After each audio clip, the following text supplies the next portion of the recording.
This is an Audio Renaissance Tapes presentation of Richard Simmons' Never Give Up. Inspirations, Reflections, Stories of Hope. Written by Richard Simmons. Adapted for audio and produced by Bill Hartley. And now, here is Richard Simmons.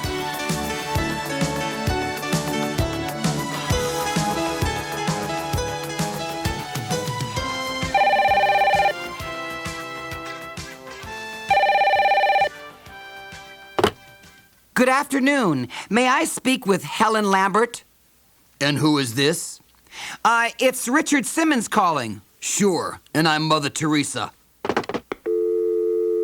This is not the first time someone has accused me of not being Richard Simmons. In my line of work, well, you get used to it. I redial the number. Yeah, and who are you now? Doug, please don't hang up the phone again. I am really Richard Simmons, and I'm calling because your wife wrote me. Hey, how'd you know my name was Doug? Because, like I said, your wife Helen wrote me a long letter about her weight, and she told me all about you. Yeah? What did she say about me? Doug, this stuff is personal. Please let me talk to Helen. She's not here. She went to pick up the pizza. Oh, my God! I shouldn't have told you that. Hey, Rich, please don't mention the pizza thing, please. She'll kill me. What kind of pizza? Hey, this stuff is personal. If I can't ask you what Helen said about me, you can't ask any pizza questions. Hey, that's fair. I'll call back in an hour. Bye, Doug. I waited an hour and redialed the Lambert number. Helen and I talked for a while. She was feeling down about her weight, and I tried my best to cheer her up. I managed to have her laughing by the end of the conversation. That's always one of my goals. I call myself the phone clown. Making people laugh and feeling better about themselves is my specialty, and I practice every day. There are times I feel possessed by the Chatty Cathy doll because I spend so many hours on the phone with people I have never even met. This all started back in the late 70s when I got the opportunity to spread my locale message on the very popular soap opera General Hospital. The effect of each letter story was overwhelming, and whenever one of them tugged particularly at my heart, I would be moved to pick up the phone and talk to the other person. 14 years later, it's the same. People keep writing, and I keep calling. Why? There are two important reasons. Reason number one, I know that the growing overweight and out-of-shape population needs constant encouragement. Reason number two, this daily interaction with you helps me to continue my lifelong crusade. It's practice what you preach. For me, that also means eat what you preach. When I tell others to hang in there and take care of their health, I am talking to myself as well. You see, after all these caloric counting years, I still struggle with food. You'd think it would be easy for me by now, but it's not, and it never will be. What keeps me up, energized, and motivated? Well, it's stories like the ones you are about to hear. These are all real people. Their stories come directly from their letters. I've hopped on hundreds of airplanes and driven thousands of miles to meet many of them personally. I must tell you, the hardest part of writing the book and doing this tape was when I would call each person to read the story back.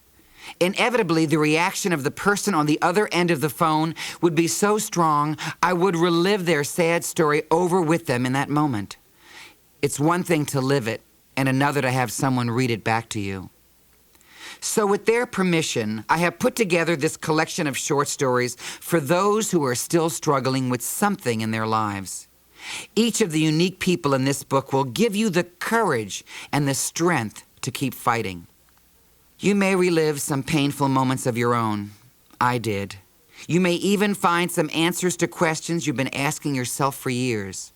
One thing is for sure, you will be inspired. Each story will take you 5 or 10 minutes to listen to. That's about the same amount of time it would take to finish a few slices of pizza. So when the urge hits you, spend a few inspirational moments with some of the people gathered together here.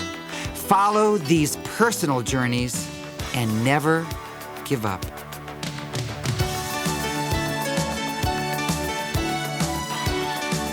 The first story I want to tell you I call Guinea Pig. Milton would try anything to lose weight. Just 10 years old and already he was tired of the name-calling and put-downs that were part of his daily existence. Milton took suggestions from everyone in the neighborhood. Frankie, who owned the corner grocery store, swore that cottage cheese was the only way to diet. White erasers in a creamy sauce? Eek! It doesn't sound too thrilling to me, Mr. Ruffino, but I'll try it. So Milton bought his first carton and took it home.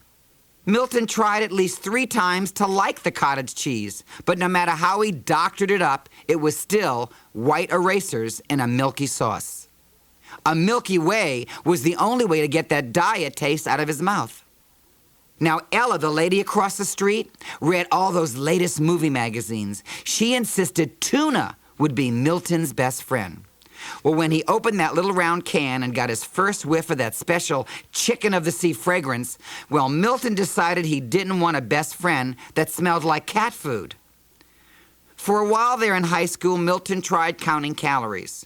The whole day was spent adding up all the calories in the food he was eating. Well, it's a small apple, plus I'm not eating the stem or the core, and I'm certainly not eating the skin, so this apple should only cost me 43 calories. And this chocolate turtle looks so small to me, and one of the big nuts is missing, so I can deduct 28 calories from that. Milton nearly drove himself nuts. Besides, he always did hate math, so the counting stopped. While the counting may have stopped, the diets never did. Milton stayed on the grapefruit, hard-boiled egg, and Melba toast diet for 8 hours, the rice diet for 2 days, and the eat-all-you-want of one kind of food diet lasted 5 days. That was a record for Milton. 5 days on a single diet was about all he could muster the willpower for. By the time Milton was in college, he had gotten his own subscription to Cosmopolitan, a magazine that offered a different diet every month.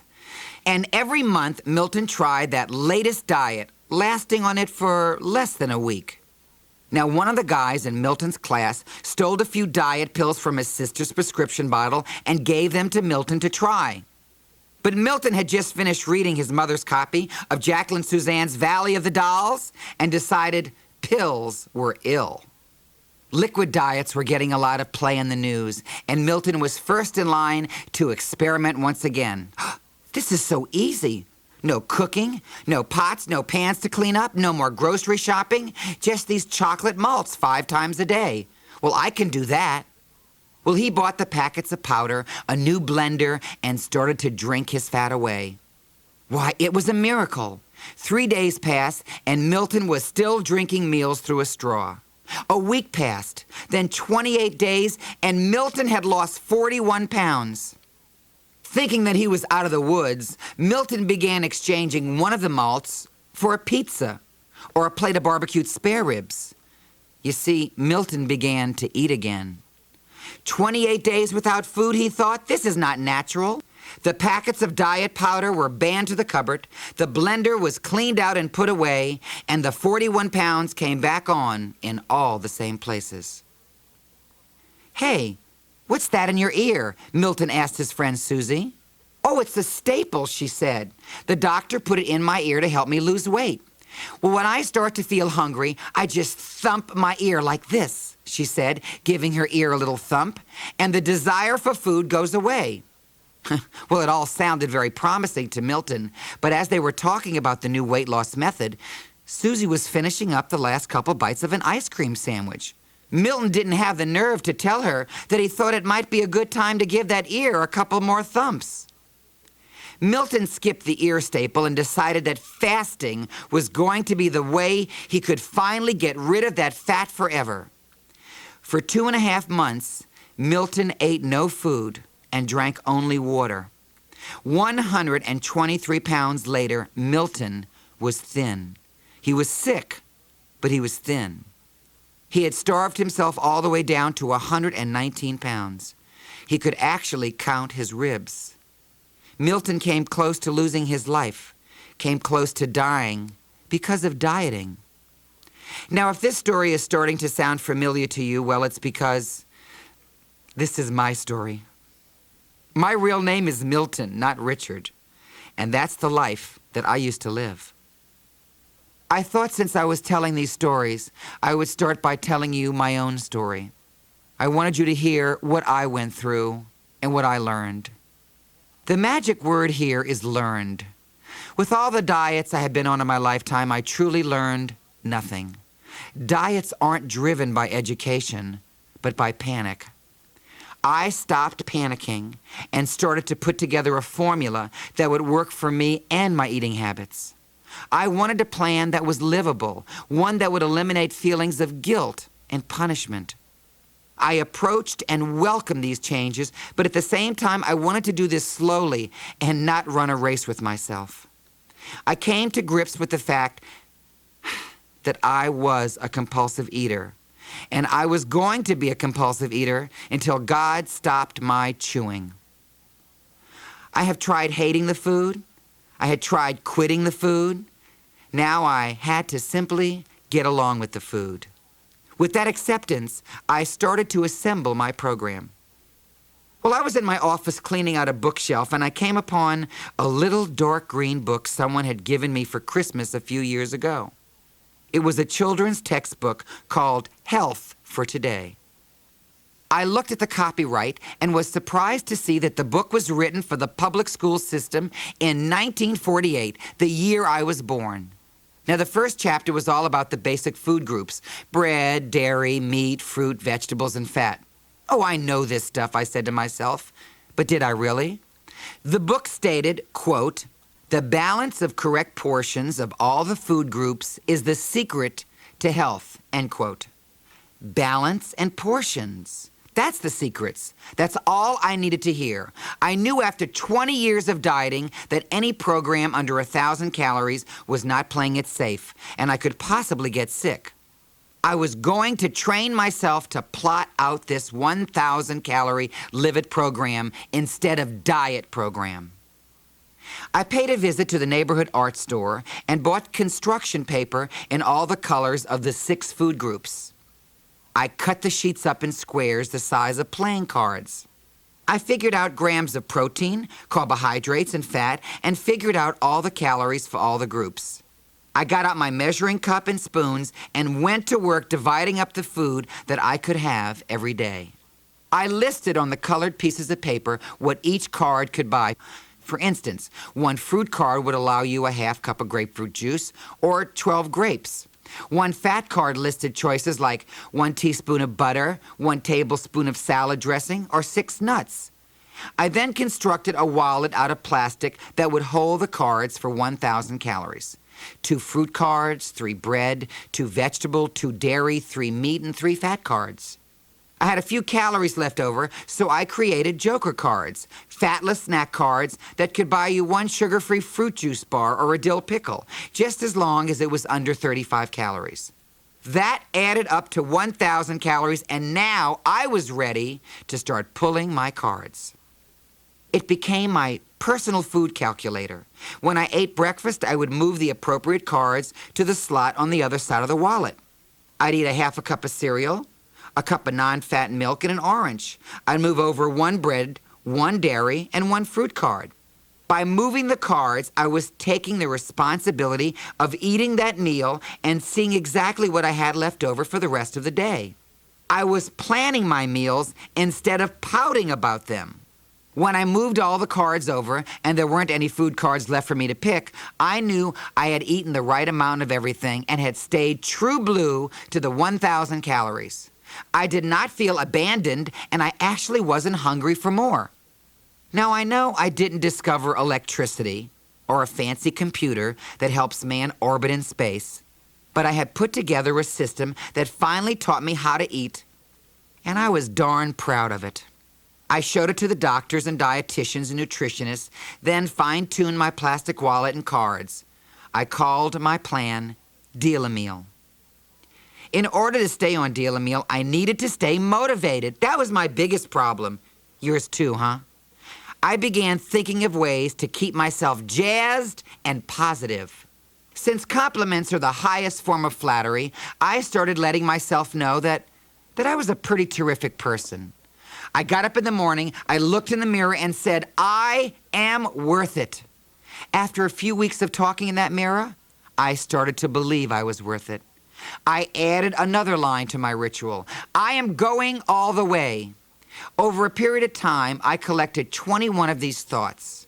I wrote them down on a sheet of paper and taped it to the bathroom mirror. Instead of tearing myself down and being negative, I would simply take the time to build myself up so I'd be strong, and most importantly, I'd keep trying. I call these 21 thoughts my Project Me passport. And this is what I wrote. Number 1, I admit I love food and I am addicted to it. 2, my weight bothers me and I know it's not healthy. 3, I am overweight for the most part because I overeat and don't exercise enough. 4, I have blamed many people and many things for my fat, but I must admit I am to blame. I hold the fork. 5, I forgive those who have made fun of me, judged me, or put me down because of my weight. 6, I forgive myself, and I forget about all the times I've tried before. 7, today I will make time for myself. I will eat healthy and I will exercise. 8, I will not ignore, hide from, or avoid food. I will face food and not lean on it.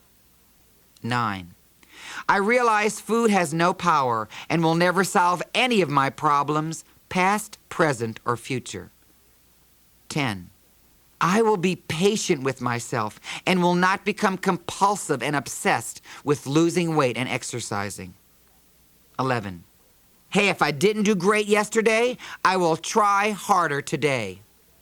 12, I will take a daily inventory and be truthful with myself. 13, I know now there are no easy ways to do this. I know the only way to achieve my goal is through exercise, eating healthy, and staying motivated. 14, I will use my sense of humor today, for it heals loneliness, depression, insecurity, and boredom. 15, this time I am doing this for me. 16, I am a terrific person and I like myself right now no matter what I weigh. 17, the next time I have a craving for anything I know is fattening or am tempted not to exercise, I will think about the new me and I will be strong. 18, I will take a look in the mirror and say, I'm going to have a great day. 19, I have a very positive outlook about my life. 20, I am doing it. I am going all the way. 21, because I am worth it. Well, now I had to do something about my outside, the body that I had neglected for so long. Being the fat kid, I never, without exception, played sports, and I never saw my own sweat. Exercise to me was the strength required to open a stubborn bag of Chips Ahoy's. I swallowed hard and went out looking for a gym or health club where I would feel comfortable. Since this exercise thing was so new to me, I started taking different classes around town, searching for the perfect class for me. I always felt like the ugly duckling. Everyone looked so perfect, so thin. I knew I was standing out like a chubby thumb. For 2 years, I gym and club hopped, trying weights, machines, swimming, and yoga. Frankly, it was all just too serious for me. I went home, got some of my favorite records out, and started creating my very own exercise class. For an hour or so a day, I could warm up my body, take a combination of dance movements like the grapevine and the pony and the twist, and I'd go to town. I'd raise my arms and shake them. I'd kick my legs and sing along to all the tunes, and something unbelievable happened. I began to sweat. It took a while, but I finally mastered my new healthy lifestyle. And I knew there would be a lot of people who could benefit from this plan I'd put together. I knew I could teach them an eating program they could live with, a few mental tricks for their attitude, and a safe exercise class, well, they'd go nuts over. I opened Simmons in Beverly Hills, and I was right. They came, they laughed, and they lost. I have been teaching and working this program for over a decade and a half. It's not been easy for me, and I have to admit, there's been times when Milton has slipped back into my life. But I'd only let him in for one meal, and then I would go back to the three tools that always pulled me through. I'd go back to the sentences taped on my mirror. I try my best to control the food, and I never, ever missed exercise. It was my life insurance, my guarantee that I would be burning some calories that day. This way of life, and believe me, it is a way of life, well, it's timeless. There will never be an easier or quicker way to achieve good health. Please learn from my story, and don't you fall for anything and everything that comes along like I did. Look at it this way. I've been your guinea pig. I've done your lab work. I've been obese. I've been bone thin. I've settled on a weight of 150 pounds, plus a 5-pound cushion. Thank God for that cushion. 119 pounds was too low. I had to starve to stay at 138 pounds. So at 150, I feel just right. I have to eat 1,800 calories, 20 grams of fat a day, plus exercise an hour to maintain those numbers on the scale. I just want to know who invented that darn scale anyway. I'm sure it was some thin person who could eat all day long and never gain an ounce. In my next life. Well, that's my story and the philosophy I live by. I hope it helps you. Oh, I just wanted you to know. I ended up loving cottage cheese. I have devoured thousands of cans of water-packed tuna. And yes, I still get Cosmo. And look at the monthly diet. Milton still lives here.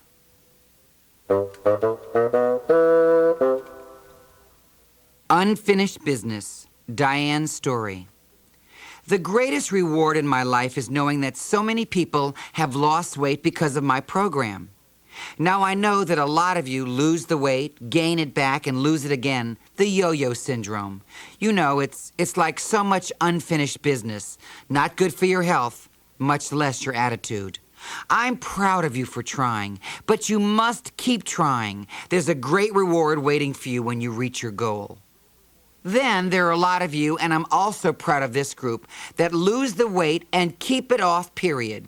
You will get your halos in heaven, surely. But as I read your mail, talk to you on the phone, and meet you in person, I discover that you don't stop there. The weight loss oftentimes inspires you to change something else in your life that you've put off doing. You've lost the weight, you look good, and yet in your mind you still feel like you have unfinished business. The story I'm about to tell you is about a woman who tied up a big loose end in her life after reaching her goal weight. Diane was 19 years old when she met the man of her dreams. The two of them were madly, passionately in love. This was a serious relationship.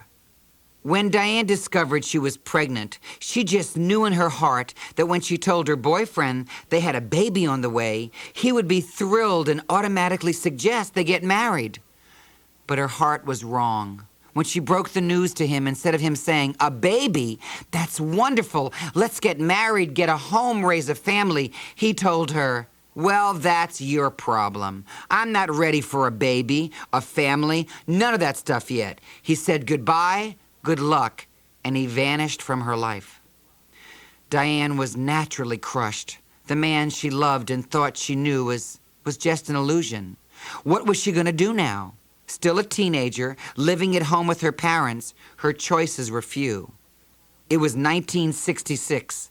Abortion was totally illegal, and besides, she wanted to have her baby anyway. Her parents were very strict and would not take the news they were going to be unwed grandparents very well at all. Diane didn't want to bring shame on herself or them, so she kept her pregnancy a secret from them the entire 9 months. She began dressing in big blousy tops and wore lots of overcoats to hide her condition. She didn't even tell anyone on her job. Diane worked at, of all places, St. Agnes Foundling Home. It was a home for unwed mothers as well as an adoption agency. She was a secretary there to Sister Edna. By the 9th month, of course, Diane would not be able to keep her condition a secret any longer. She was at home with her parents and her sister when she went into labor right in the living room. The family was panicked at first until her mother figured out exactly what was wrong with her. They helped her to the car, and everyone, including her sister, were in the car as they rushed her to the hospital in the next county, 20 miles away. There was total silence in the car, except for Diane's crying, "I'm sorry. I'm so sorry." Diane lay on a delivery table sobbing out loud as she wondered how all this would turn out. Her crying stopped when a plastic cup was placed over her nose. She was breathing ether and soon drifted into sleep. When Diane woke up the next morning in a hospital bed, she had no idea how the previous evening had ended.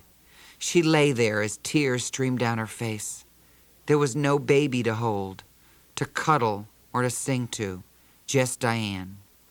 She was not alone for long. A social worker came into the room to have a little talk with her. "Good morning. I hope you're not in any pain, and I realize this must be difficult for you. I've talked to your parents. They feel now is not the time for you to be trying to raise a child, especially without a husband. With your okay, we're going to put the baby up for adoption. But as I said, we'll need approval from you." Diane had a very difficult decision to make. Knowing her parents were upset enough already, she feared making a bad situation even worse. In an effort to make peace, she reluctantly agreed to give up the baby, but asked, Can I at least see her?" "Well, of course you can. Her name is Tricia, by the way." Diane wondered how her baby already had a name, but she was beyond asking questions at this point. "Are you strong enough to walk? We can go right now." The social worker helped Diane out of bed and walked with her to the nursery. Through a glass window, a nurse picked up one of the several new babies and held her up as Diane stared at the life she had carried inside her for 9 months. For 2 very short minutes, she looked at her daughter Tricia through the tears in her eyes. There was her baby, so close and yet so far away. The social worker took her by the hand. It was time to go. When she was allowed to go home, Diane's family didn't mistreat her or criticize her for having a baby out of wedlock. She almost wished they had, though. Absolutely nothing was ever said about her baby. It's like they say, the silence was deafening. It was her parents who drove her to the courthouse, where Diane made giving up her baby official. She signed a release for Tricia to be placed in the hands of a foster home. After she wrote her signature, the judge took her hand and looked her squarely in the eyes and said, "I'm sorry, dear, but you will forget." But Diane did not forget. The emptiness she felt the morning after giving birth was still every bit as strong and present now. The image of her beautiful baby by now in a stranger's home haunted her for months to come. Diane had always eaten more than she should have, but she never had been obese. After losing her baby, however, food became more important than ever. Food became the one thing that made her feel at least a little better. She may not have had a baby to cuddle, but she could cuddle herself with food. Several months after losing the baby, Diane met a new boyfriend. She didn't want to have any more secrets, so she told him right up front about getting pregnant and giving the child up for adoption. He told her he didn't mind, he appreciated her honesty, and that he still loved her very much. They were married just a few months later, and before they had a chance to really even get to be husband and wife, he was sent off to serve in Vietnam. When he returned stateside 2 years later, Diane could see that the war had changed him. They had 2 sons together, but they fought constantly, and it wasn't long before the only way to solve their problems was through a divorce. Diane raised her 2 sons on her own. She continued to overeat, and almost every day she dreamed about her first child, her daughter, and wondered where she might be. Diane remained divorced for 7 years until she fell in love again with the divorcee who had custody of his 4 children. Diane had told him her adoption story right up front, and he also accepted her. He married Diane, and their new large family got even larger when they had 2 more babies together. The second time around was like magic. She had a great husband, 8 lovely children, and a persistent, gnawing feeling in her stomach, still missing the daughter she never knew. It was New Year's Day, and several years later, a happily married Diane was feeling kind of down about the weight she had put on over the years. The years of inattention to her body had pushed her up to nearly 200 pounds. She wanted to lose some weight, but hadn't really considered how she would do it. The answer was to come to her while talking with a bunch of her girlfriends. When the subject of weight came up, one of her friends told Diane she was on a program and that it was working great for her. "You really ought to check it out," she said. She explained to Diane how the program worked, and the more she heard, the more sense it made. Diane got a chance to hear more about my program when she caught one of my appearances on the QVC shopping channel. It was early January, and I was talking about new beginnings. I know the holidays just ended, and you had more than your share of turkey and dressing, pecan pie and rum balls. But now is the perfect time to start. If you do start now in January, why, you could lose 40 or 50 pounds by summer. Diane thought, I suppose I could do that. And she listened on. But you gotta start now. What are you waiting for? The ability to do it is inside you. Food has no power except for what you give it. Food will never solve any of your problems, past, present, or future. Okay, that's it, Diane told herself. I'm going to do this, and I'm going to do this for me. Diane got my Deal a Meal program and took off at top speed toward her goal. She stopped dwelling on what she couldn't do. She found out she could do anything she wanted. She dumped a lot of things, including salt and sugar, from her food program. She learned to really appreciate the taste of her foods as she was cutting back. Diane began eating a lot more fresh vegetables, and I mean fresh. No frozen or canned stuff for me, she said. She also exercised every day and watched with glee as her body size became slimmer. Friends and coworkers were noticing her new look as well as her new attitude. "Diane, you're looking great. What's your secret?" "Diane, are you really as happy as you look?" People seemed friendlier to her because she was friendlier. They treated her differently because she was different. Well, in 5 months, Diane had lost 48 pounds, and she was moving ever closer to her goal. Now that Diane had seen what she could do with her body, there was something else that had always remained heavy on her mind. The daughter she had given up 26 years ago. The weight loss had changed her so much that now she felt empowered with the courage needed to search for little Tricia, who certainly was today a full-grown woman. Diane had some unfinished business. She had actually placed her maiden name into Central Registry years earlier. The registry took personal information about the parent and matched it with the information about the child who had been given up for adoption. The only thing was, if both parent and child didn't register their names, the match would never occur. Diane assumed that since she had heard nothing in all this time, the registry was not going to be the answer. So she tried another way, enlisting the help of a searcher. The searcher provided Diane with other ways of locating her child, but that's all. Diane was told of the resources that would be helpful, but she would have to do the legwork herself. She made phone calls, visited the courthouse to check adoption records, and not only in her county, but the county her baby was actually born in. She also tried to get records from the hospital where Tricia was born and came up with nothing on that end either. It was as if her child had never been born, but Diane still wouldn't stop in the search. Diane sat in the main branch of her local library going after another long shot. She had calculated from Tricia's date of birth to the year she would have graduated high school. The library had hundreds of copies of old area high school yearbooks, and Diane painstakingly flipped through page after page in each one until she got to one picture that stood out from the rest. It was a picture of a young girl.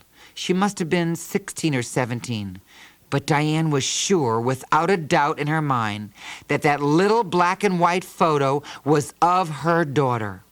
She wanted to scream at the top of her lungs right there in the library, "This is my daughter!" Diane knew she was close now. Starting with Tricia's last name, she made a series of phone calls to trace her family. She found out that Tricia's real name was now Cheryl and that she lived in northern Ohio. That's where Diane was able to finally send a message to Cheryl, the daughter she lost so many years ago. It was days before Diane heard anything. Every phone call that came in could have been from Cheryl. I've gotten this close, she thought. God, please let her call me. She's just got to call me. When the phone rang at 2:30 in the morning, it jolted an already jittery Diane out of bed. "Hello," she answered, her voice still not quite awake. "Diane? Is this Diane?" It was a voice Diane did not recognize. Her voice perked up quickly. "Yes, it is. Who's calling?" "Diane, my name is Cheryl. I believe I am your daughter." 26 years of wondering, regret, and emptiness came to an end in one instant. Before she could say anything else, she cried. She and Cheryl talked on the phone for the next 3.5 hours, and they made plans to meet on that next Sunday afternoon at her adopted parents' home. Diane could not have been more excited as she neared the address Cheryl had given her. She had taken time that morning to pick out the perfect outfit to wear and felt confident about her appearance. She had lost a total of 56 pounds and hoped to make a good, very important first impression. Diane slowed down on the pretty tree-lined street that Cheryl's parents lived on. Holding the address in her hand, one by one, she checked the numbers. When she spotted the correct address, there was a pretty young woman standing in the yard. She appeared to be waiting for someone. "Oh, my God," Diane said out loud to herself as she stopped the car. She knew who it was. She got out of the car and walked towards the young lady. "Cheryl?" she asked. Yes, Diane. My name is Cheryl, and I'm your daughter." The two of them hugged each other for what seemed like, 26 years. "All this time I wondered what you would look like," Cheryl told her. "And you look just the way I imagined. You're so beautiful." Diane reached into her purse and handed Cheryl a beautifully wrapped envelope holding a single sheet of paper. "Cheryl, I have something for you. For all these years I wondered what I would say if I ever found you." "It's a poem," she said. "I'll just tell you, I call it Sunday to Sunday. You were born on a Sunday morning so long ago, and I find you again today on another Sunday." Cheryl took the envelope and thanked Diane. "Let's go inside and talk, okay?" "Sure," Diane replied.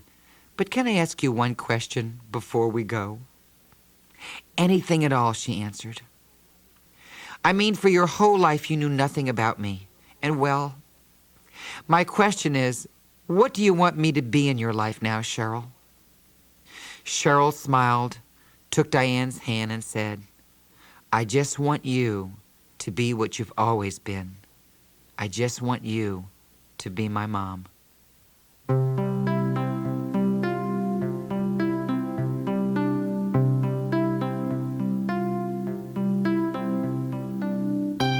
I would now like to share that poem called Sunday to Sunday that Diane wrote to Cheryl.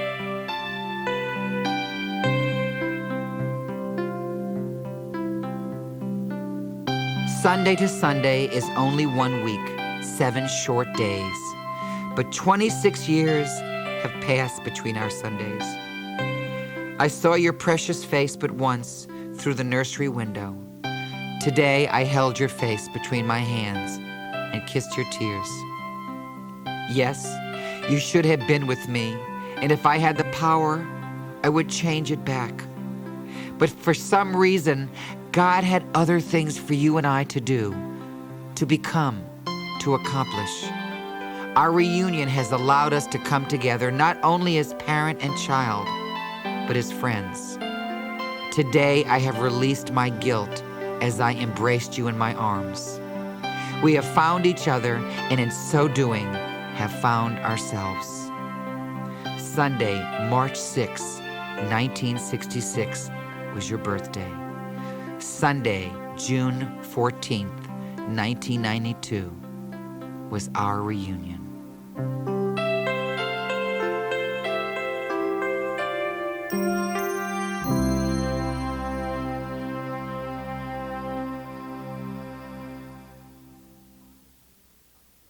I dream of Debbie, Debbie's story. I had never seen Debbie so excited. Now, don't get me wrong. She was excited after losing 120 pounds with my program and attending my exercise studio. I saw her excited again when she got to appear on one of my sweating videos. But the look on her face when she stopped me in the parking lot after class that evening, well, I figured she had just won the California lottery. Richard, guess what? I'm getting a belly button, she shouted. Now I'm thinking, a belly button? Doesn't she already have one? Doesn't everybody? I checked to make sure mine was still there. It was. Debbie explained, well, I do have a belly button, but I've never been happy with it.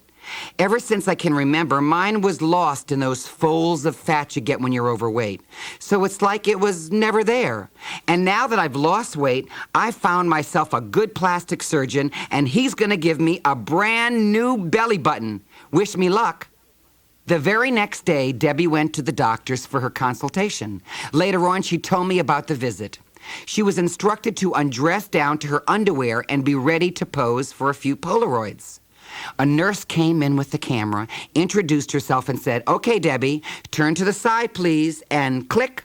She heard the first snapshot come rolling out of the camera. "All right, now, face me, honey," and click. She got a frontal view. Debbie kept right on smiling until the nurse was finished. "Now I know how those models at Playboy must feel," she said. Well, the doctor came in. He examined Debbie's photos quietly, looked her over again, and declared her the perfect candidate for the surgery. Then he asked her just what kind of belly button she would prefer. "Would you like an innie or would you like an outie?" he said. "Now, don't answer me yet. You like to shop, don't you?" With that, the doctor reached into a cabinet and pulled out a huge photo album. It contained pictures of people who'd already had the surgery, along with illustrations of various types of belly buttons. He instructed her, "Now take your time going through the catalog until you find one that you like." Well, Debbie flipped through the pages with great care, not wanting to miss a single one. Hey, this was an important decision. When one photo in particular stood out, she stopped. "Here, right here, this one. I want this one. It looks just like Cher's." With the selection made, a date was set for surgery. As the big day rapidly approached, Debbie began to consider just how serious a procedure she was about to undertake. A cold wind seemed to be blowing across her feet. She began asking herself all kinds of questions. What if something goes wrong, like I don't come out of the anesthesia? Who'll make sure my kids go to college? Or what if the doctor makes a mistake and my belly button ends up in some strange place, like on my side or something? Do I really want to go through with this? Debbie was worrying herself to near mania. She dropped out of exercise class, started overeating again, and put on 7 pounds. She was actually starting to feel sick and decided to make an appointment to see her regular physician before going through with the tummy surgery. She admitted to him that her nerves had gotten so bad she couldn't exercise anymore. All she could do was eat. Well, the doctor ran a number of tests, and when he was done, had a little chat with Debbie. He said, "It appears that your problem is stress, plain and simple, probably over this operation you're about to have. It would be best if you put it off for a while, calm yourself down, and get back to normal." That was fine with Debbie, but she had a question. "Well, aren't you going to give me something for my nerves in the meantime?" The doctor's answer was a resounding no. What I want you to do is get back to your exercise and your food plan. That's exactly what you need right now. We were all happy to see her back in class. She had been missing from action for over a month, but she got back into the groove quite smoothly. Returning to the program was what the doctor had ordered, and Debbie could not have been given better advice. She got her confidence back, dropped the few pounds she gained, and reached the conclusion to go ahead with the surgery. It's now or never, she said. Now, the patient arrived at the hospital right on schedule at 5:30 a.m. Debbie had no idea she was already a minor celebrity before getting to the hospital. Some of the nurses had heard about her weight loss, her appearance in my exercise video, and knew she attended my studio. They came into the room all excited, each with what seemed like 100 questions to ask. How'd you lose the weight? How'd you keep it off? Is Richard Simmons really as crazy in person as he is on TV? Their visit was cut short when it was time for Debbie to leave for the operating room. As an intern rolled her down the hallway, she couldn't figure out what, but something was wrong with this picture. Excuse me, she asked the accompanying nurse, but aren't I supposed to be knocked out for this little operation? Apparently, during the early hubbub in her room, someone had forgotten to have the anesthesia administered. The intern promptly made a U-turn back to the room, and Debbie was sent off to dreamland. And that's all she remembers until waking up hours later alone in her hospital room. Oh my, she said, I did it. I really did it. I just hope it turned out okay. Well, she didn't have to wait long to find out. The doctor came in to tell her what a good patient she'd been. And now you'll just have to wait and be a good patient a little longer.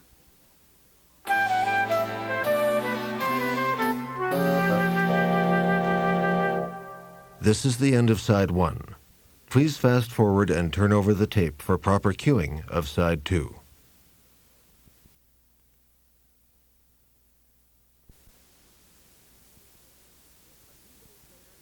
A few days later, it was time for the unveiling. Debbie felt like she was in a scene from The Invisible Man as the bandages were carefully snipped away. Take a look, the doctor said. Now you're a little swollen, but I think you'll be very proud. Still feeling sore, Debbie raised her head just enough to look down, see her stomach, and exclaim, "Oh my God, it's flat! And there's a hole there, and it's where it's supposed to be. I got my belly button." And now that she does, Debbie's one happy lady. Already a natural-born shopper, she no longer has to limit the styles of clothes she buys. On a recent shopping trip with her daughter, she couldn't resist trying on a 2-piece number she saw in a boutique window. The blouse was one of those crop tops that shows off the tummy. She took the ensemble into a dressing room, slipped it on, and after studying herself in the mirror, called her daughter in for a second opinion. "What do you think, Ainsley? Do I look okay in this?" Of course, she already knew the answer. Madonna couldn't have looked any better in it. After a complete recovery, Debbie returned to class. One evening after class, she proudly lifted her top just enough to show off her proudest new possession. "Well, Richard, how does it look?" Now, I gotta tell you, the only thing missing was a little jewel in the center, and she would have been ready for belly dancing lessons. Now, some may call it vanity, but I call it a well-earned reward for a woman who worked extra hard to achieve her goal.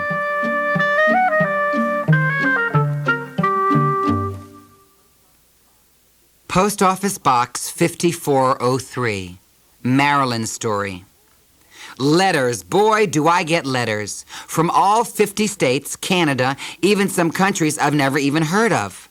Some of them come to me through QVC, some come directly to my home, some arrive from my health club in Los Angeles, and then there's Post Office Box 5403 in Beverly Hills.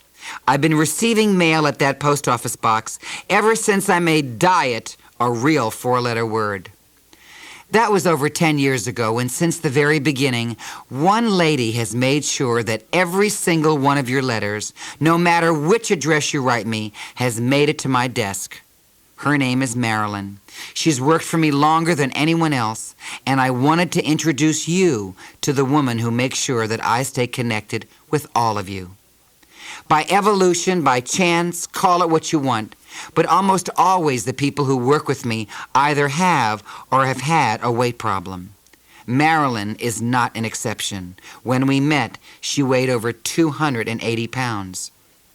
October 1st, 1980, Marilyn canceled the usual Wednesday night out with one of her best friends. She felt tired that evening and wanted to stay home. She wasn't too tired to cook herself dinner, though.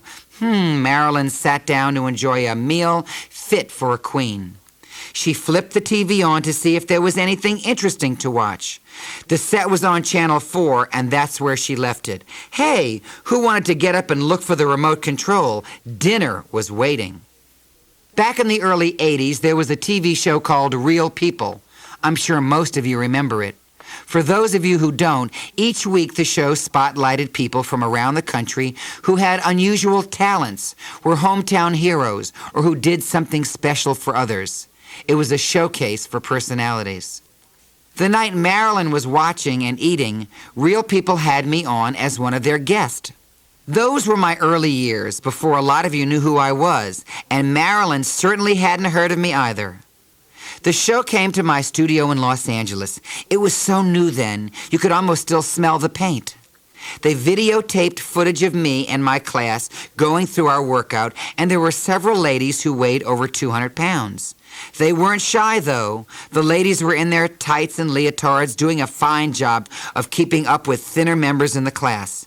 Geez, Marilyn thought, they got a lot of nerve going on TV dressed like that and jumping around, too. She went back to the kitchen to grab another slice of rye bread. As she sat down to finish her meal, the Real People hosts were interviewing me. It was one of my first opportunities to address a national audience about the importance of maintaining a healthy lifestyle. I wanted America to see that you don't have to be ashamed of being overweight. My other point was that while you're losing weight, you can have fun doing it, as we had shown in our exercise class. After my interview, we brought on a few of those ladies Marilyn thought nervy. They lined up on stage, and we went down the line asking how much weight each of them had lost. 50 pounds, 60 pounds, 73 pounds. Marilyn wasn't making fun of them now. She wiped a morsel of mashed potatoes from her mouth and gave the fork a rest for a minute. Marilyn thought about all the meetings, doctors, and hypnotists she'd been to trying to lose weight. And there was the time she ended up in the hospital from trying to get thin by using diet pills. When she was a little girl, her daddy called her Kitten. She was one of the most popular girls at Fairfax High. She and her girlfriends chased boys, and because they lived in Los Angeles, met every star in Hollywood from Elvis to Pat Boone. You should see her photo album. Yep, Marilyn was popular, fun to be around, and thin. After high school, she fell in love with a young, handsome serviceman who stole her heart. He promised that someday they'd be married, but never kept that promise. When he left the city with another girl in his arm, Marilyn was crushed. That's when a new Marilyn began to emerge, one who cried over the boy that got away and allowed food to take his place. What started out as consolation for a broken heart snowballed into an obsession. Food became the focal point of her life. She still remembers going to some of the bakeries at Farmer's Market and ordering a huge cake. She'd have the baker spell out a greeting with the icing. Happy birthday, Linda. Yeah, that's it. Happy birthday, Linda. She's a friend of mine. Next week would be Jan's birthday. Another of her favorite diversions was appearing at fast food drive-up windows. That way the person taking the order couldn't see how fat she was until she drove around to pay for her order. Yeah, let's see, 2 chili burgers, 1 French fry. No, make that 2 French fries. Gosh, I wish the people back in the office would learn how to write. But there was no one waiting for lunch back at the office. Both burgers and fries were for Marilyn to enjoy. Half for the drive back to work, half for when she got there. As the segment about me on Real People ended, Marilyn stared blankly at the Chevrolet commercial that followed, then looked at the plate she had just scraped clean. I guess I could call this guy's studio, she thought. It's only 10 minutes away from my house. Well, I'll think about it. The next morning, Marilyn had breakfast with the friend she had canceled on the night before. As they were dining and having a grand old time, the waitress brought their check over. As she laid the bill on the table, she looked at Marilyn curiously and asked, "I've been dying to ask you this. Weren't you on Real People last night exercising with a bunch of those fat ladies?" Marilyn nearly choked on her cheese omelet. Do I really look like one of them, she thought? Have I gotten that fat? Excusing herself from the table, she went directly to the restaurant payphone. "Yes, operator, I need the number for Richard Simmons Health Club, and I need it now." I had everybody kicking up their heels to the theme from Chorus Line when Marilyn made her first visit. She didn't take the class, but watched as we all pushed, lifted, and crunched our way through a fun but grueling workout. Afterwards, she walked over to me and introduced herself. "Hi, my name is Marilyn. This is my first time here. Help." I gave her a hug and a kiss and said, "We're all family here. We all motivate each other, and you're going to lose weight. We'll help you. I know it can be done because I've done it myself. I have lots of faith in you, but I want you to have faith in yourself." Marilyn knew it was time, and she was ready to give it her best try. She got on my food program. We called it the Live It plan in those days. She took the sweets, fats, red meat, and starches out of her life. She found great new ways to prepare old favorites like beef and chicken, and she discovered a potato doesn't have to be drenched in cheddar cheese to taste good. Starting out with light aerobic activity, she did a little more each day, working up to a vigorous 5-day-a-week exercise routine. In 1 year, she took off 89 pounds and found a girl she hadn't known since the time she was crashing parties at Troy Donahue's house. Marilyn should have been enjoying better times all around, but there was trouble brewing at work. Most of her co-workers were overweight, and as long as she was fat too, everyone had gotten along great. But as her new look began to emerge, tension developed between her and her fellow employees. "Oh, you think you're so much better than us since you've lost a little weight," they would say. "Marilyn, I don't like this new attitude of yours. You were a nicer person before you started that stupid diet." Instead of cheering her on, the other ladies at work tried to make her feel bad for her accomplishments. It got so she absolutely dreaded going into work after a while. How unfair. Marilyn had worked so hard, and now she couldn't enjoy her own success because the people she considered her friends were treating her like the enemy. Marilyn's feelings were hurt, and it showed. She must have had a particularly bad day at work when I saw her at the studio one evening. "Marilyn, what's wrong?" I asked her before he started class. She said, "I don't understand it, Richard. You do something to try and improve your life, and what do you get? Rejection, that's what. Well, I've had enough rejection in my life." After she explained the way she was treated, I asked Marilyn what she did for a living. "I'm a secretary at an advertising agency in Hollywood," she said. "So you type, huh?" "Are you kidding?" she told me. 110 words a minute. I thought, I just may have the answer for this one. After my appearance on Real People, as well as my ongoing appearance on General Hospital, well, the amount of mail I was receiving was picking up fast. You can write just so many letters by hand before your fingers lock into the writing position. I needed someone with Marilyn's talents. "Well, give that advertising agency 2-week notice," I said, "because, honey, you're coming to work for me. I'll talk and you'll type." I hired Marilyn as my personal secretary just in the nick of time. After I went on the air with the Richard Simmons Show, the postal floodgates opened up, and Marilyn was my lifesaver. She could actually type faster than I could talk. Imagine that. She continued eating right and taking classes, and I was very proud when she reached her goal, losing 154 pounds. She was happy and healthy, and I was delighted to have her working for me. But that's not the end to Marilyn's story. Over the years, I never stopped marveling at her typing skills and speed. When I noticed her taking breaks more frequently and doing hand exercises, I asked if I was going too fast, and she said, No, I'm fine. It's just my hands. They get a little numb sometimes, and I get this tingling. But I'll be okay. Just give me a couple of minutes." The breaks became more frequent, and I became more concerned. I suggested Marilyn see a doctor, thinking she might have a little arthritis in her hands. After a few examinations, Marilyn's doctor came back with a shocker. She had developed MS, multiple sclerosis. The news was so unbearable that Marilyn spent days in isolation and depression. She continued coming in for work, but she was like a different person. Everyone on the staff of my show was concerned about her, and we all did our best to cheer her up. We didn't have much success in trying, but Marilyn had found a way to ease her gloom. She turned to food again. The old Marilyn was back, and she ate with the same intensity as she had before. No one said anything about her increasing weight. At least she seemed happier now. Besides, it's tough to say to someone, "Hey, aren't you putting weight on?" We all love that question, don't we? Like everyone else, I too tiptoed around the weight issue. I dropped little hints now and then, being careful not to upset her. Her MS was a mild case, and she still worked so hard on the mail with me. There was no way in the world I would ever hurt Marilyn. In just a year's time, Marilyn regained almost 100 pounds, and losing weight seemed to be the farthest thing from her mind.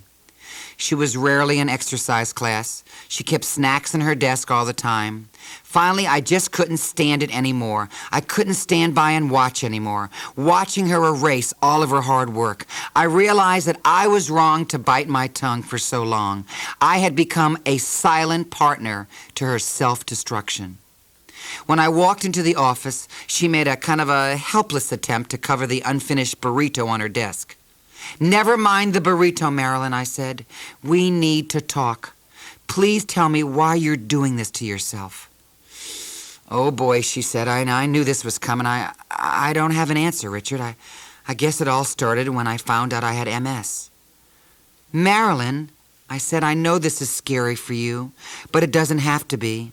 I told you when we first met that you were part of a family, and it's still true today.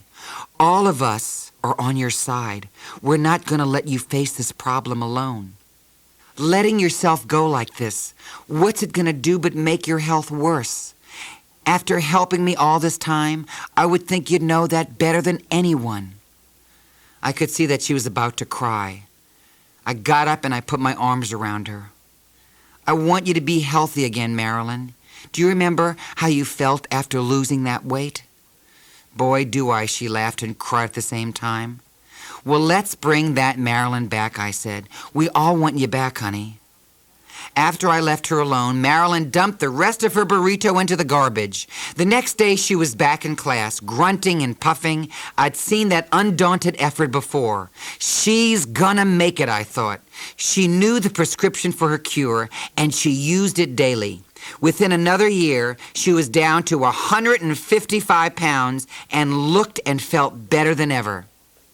It's been 12 years since Real People first aired, and Marilyn is still banging those IBM keys for me. Now, she got one of those fancy electronic models now, though, a lot easier on her hands. Her MS hasn't progressed much. She still zips out letters with lightning speed. In the years that have passed since her diagnosis, her weight has been up and down. Sometimes when she's not feeling well, she still indulges her appetite for a quick pick-me-up. Today she weighs about 180 pounds. She'll get me for telling you that. Now, there are some who would say, "Well, isn't she a failure? There's no success story here." Oh, but there is. Marilyn has kept off over 100 pounds all these years, and there is plenty of success in that fact. I think she has plenty of reason to feel proud. She still comes to class at Simmons, and even though her balance, coordination aren't what they used to be, she is there giving her best effort. She may overeat now and then, but never let it be said that she's not eating healthy. She only shops at health food stores where she purchases organic fruits and vegetables, and if that label doesn't say no preservatives, it ain't going in her shopping cart. Some days she'll come into the office carrying an armful of mail and proclaim, "I've lost 11 pounds, Richard, and don't you dare doubt her because she keeps a scale underneath her desk to convince the unconvinced." Sweet Marilyn, where would I be without her? My friendship with her is a constant reminder that we all are part of a family. There is a little bit of Marilyn in all of us. Some days the scale loves us, some days it doesn't. But through it all, she refuses to say, I quit. She keeps right on trying. She's the perfect lady for the job because she's right there with the rest of us. If you ever want to say hello, drop her a note at Post Office Box 5403. This is a poem entitled Sweet Victories. Have you just got a minute? I am dying to say something totally thrilling has happened today. I went to a movie, which wasn't the best, but wait till you hear what I've got on my chest. I'm bursting to tell you it's a big deal for me, and once I explain, I am sure you will see. I guess you could say I am now in my prime, 'cause my legs could be crossed for the very first time. I'm always afflicted with feelings of gloom when I sit in a space where there's not enough room. So today is a victory, a freedom of sorts. With legs I can cross, I may just buy some shorts.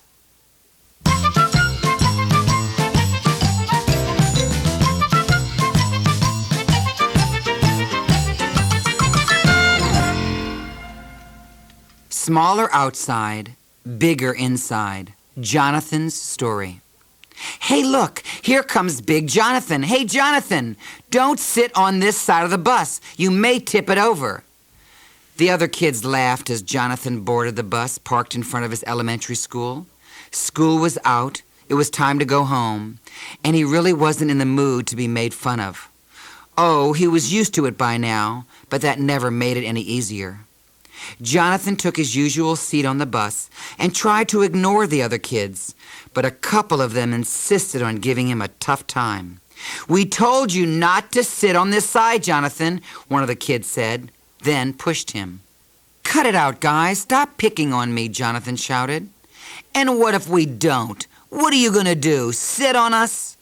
Another kid pushed Jonathan again, then another.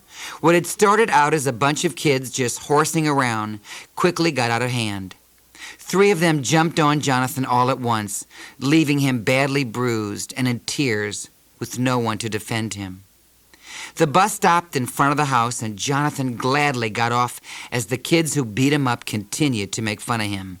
You're a crybaby, Jonathan, a big fat crybaby. Jonathan, is that you? It was his mom, Ernie, calling to him from another room of the house as he walked in. Jonathan, she called again. Ernie walked into Jonathan's room to find her son crying and covered with red marks from being beaten up by his classmates. Jonathan, what's wrong? Who did this to you? Ernie could see that his injuries were severe enough that he would need medical attention. She and her husband, Don, rushed Jonathan off to the nearest emergency room. The doctor was able to treat Jonathan's injuries just fine, but those were the injuries you could see. There were some other injuries that his parents couldn't see, not right away. From that day on, he was a totally different 9-year-old. He was always chubby growing up, but he still was able to do all the things other kids his age could do. He had friends, played outside, rode his bike, but he was different now. Jonathan refused to leave the house. He stuck to his mother like Velcro. He didn't talk as much. He became a loner. Add scared, frightened, and insecure as Jonathan went into almost total hibernation. As his personality changed, so did his appetite. Now that he spent so much time indoors, Jonathan made eating the only activity he pursued. Don and Ernie felt helpless. They sought help at school with a family counselor. Nothing seemed to work. Jonathan was not, and they were beginning to think, was never going to be the same happy child he was before. His overeating didn't stop. His reclusiveness didn't stop, but his weight was going up. 10 years old, and he was already 163 pounds. Ernie took the changes in her son very personally. As a mother, she felt helpless, even guilty. But what else could she do to help him?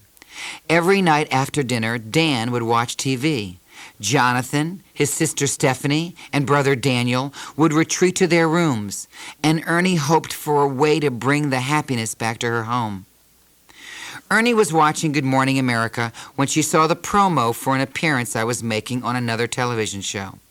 Richard Simmons will be on with us this morning at 9. He'll be talking about overweight kids and what you can do to help one.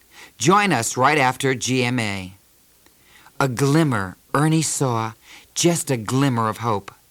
This I've got to watch, she told herself. But before she sat down to watch the show, Ernie set the VCR. She wanted Jonathan to see the show too when he got home from school. She listened intently as I shared my own experiences as a fat kid back in New Orleans. I said, I know what it's like to be 11 years old and the fattest kid in school. Not only was I the one kid who knew he wouldn't be picked to play when they were choosing sides for the baseball team, but on top of that, I had to deal with moose. Oh, every school has a moose, and ours didn't like me at all. Hey, Milton, that was my name back then. Hey, Milton, you want to play baseball? Oh, I forgot, you're too fat and clumsy. Guess I'll just have to play ball with your head. I'd take off running, and of course he would catch me. Any kid in school could. Then, crack, he'd whop me over the head with the bat. And that was not just one day, but almost every day after school at 3 o'clock. That's what I had to look forward to. And what did I do after that? Well, I'd eat even more. The food would at least numb the pain in my head. To this day, at 3 o'clock in the afternoon, I automatically want something to eat. Not only was Ernie touched by the similarity of my story to Jonathan, but she found herself traveling back in time to her own childhood. It was like something lodged in her memory had been pried loose and brought back clearly almost 30 years later. Ernie was also a chubby kid, and she remembered abuse she had suffered because of it. That was something she could deal with later, but right now, she just hoped Jonathan would be willing to watch the tape. Maybe this will help, she thought. Jonathan did want to watch. He and Ernie watched the show together. They sat quietly through my interview, and when it was over, he looked at his mother and said, Mom, I want to meet him. Well, that was great, Ernie thought, but how am I going to arrange a meeting between Jonathan and Richard Simmons? So she thought she would do the next best thing and get a copy of my program for him later. When Don got in from work that evening, she told him about the show and her plans to get Jonathan on my program. Later that evening, the family decided to make a shopping trip over to Crystal Mall near their home. They were hopping from store to store when Ernie noticed a sign that for her was nothing less than a sign from heaven. Jonathan, Don, look at this. Can you believe this? Richard Simmons is going to be here at the mall next week. This is just too much. We just watched him on TV today. We've got to come out and see him. Don agreed, and they made plans to be at the mall that next Thursday evening. The whole family watched and listened while I talked to the audience and worked out with them. Jonathan wanted to come up on stage when I called for all the children in the audience to join me, but he was too afraid, worried that some of his classmates might be there to make fun of him either then or in school the next day. I ended my appearance by telling the audience, overweight people are no different than anyone else. If you think less of someone because of their size, if you make fun of someone because he or she is fat, then you are wrong. We all share the same feelings, the same hopes and dreams. The fact that we are all different in appearance will never change that. Jonathan stood next to his parents in tears. I really wish I could meet him and talk with him, he thought to himself. The show ended and the crowd began to break up. With all the confusion, Jonathan and Ernie got separated from Don and the other two children. As they attempted to regroup, Ernie saw me walking towards the exit with a large group of other people in tow. Ernie saw a break, but she didn't want to appear rude, so she simply shouted to me, Richard, please help me save my son's life. I looked over to see Jonathan and his mother. I had so many people talking to me at once. I shouted back to her, work hard. You've got to work hard. I tried to say more, but the crowd was literally carrying me out of the mall. Ernie and Jonathan managed to relocate the rest of the family, and on the drive home, they had a family discussion. You know, Don, you and I could stand to lose some weight ourselves. I think the three of us should work hard together. We've always done everything as a family. Why should this be any different? Don couldn't agree more. What do you think of the idea, Jonathan, he asked. You want your mom and I to do this with you? Sure, Jonathan replied. I think it's a great idea. To prove they meant business, when they got home, Ernie started their program by throwing out all the Easter candy they'd bought for the upcoming holiday. After their deal meal arrived, they made a trip to the supermarket and bought the food program along with them to use as a grocery buying guide. They bought extra fruits and vegetables, fish, poultry, rice cakes, low-fat mayonnaise, all the things they would need for a new way of eating. Ernie found a new use for the clipboard she kept in the kitchen. She took a marker and drew a series of lines across and then down the board. There was a section for Don, one for Jonathan, and one for herself. There was a breakfast section, lunch section, and of course one for dinner. She had created a giant-sized deal-a-meal wallet so each day they could all keep track of what they had eaten. She cooked nutritious, low-calorie dinners, and they all were surprised that after a meal they weren't hungry. They were eating less but felt more satisfied because they knew the family was eating better. Ernie even made enough so that some days they could have leftovers to take to school and to work for lunch the next day. And they discovered exercise. The living room, where they had spent night after night lounging around being couch potatoes, was reinvented. Don and Ernie took two of the recliners out of the room altogether. Now they had more space to work out. Instead of reclining every night, now the whole family exercised to my videotapes. The living room became their personal health club. His mom and dad were losing weight right along with him, and Jonathan was becoming a whole new kid in 100 ways. He had gotten so fat that he couldn't bend to tie his shoes. Ernie had to do it for him, but not anymore, and that's nothing. Because he had lost 52 pounds, Jonathan had become a regular pro at sports. When his gym class played soccer, he used to kick the ball just anywhere, especially away from himself. But now when the ball rolled his way, he'd run towards it, kick it, and score. Attaboy, Jonathan. He also decided it was time for a new look. Jonathan told Don and Ernie that he wanted new clothes, a new haircut, and new glasses. They were happy to whip out the charge cards for him. Jonathan was back and his parents were glad to have him. The three of them wrote me letters to say how well they were doing, but I wanted details, so I called.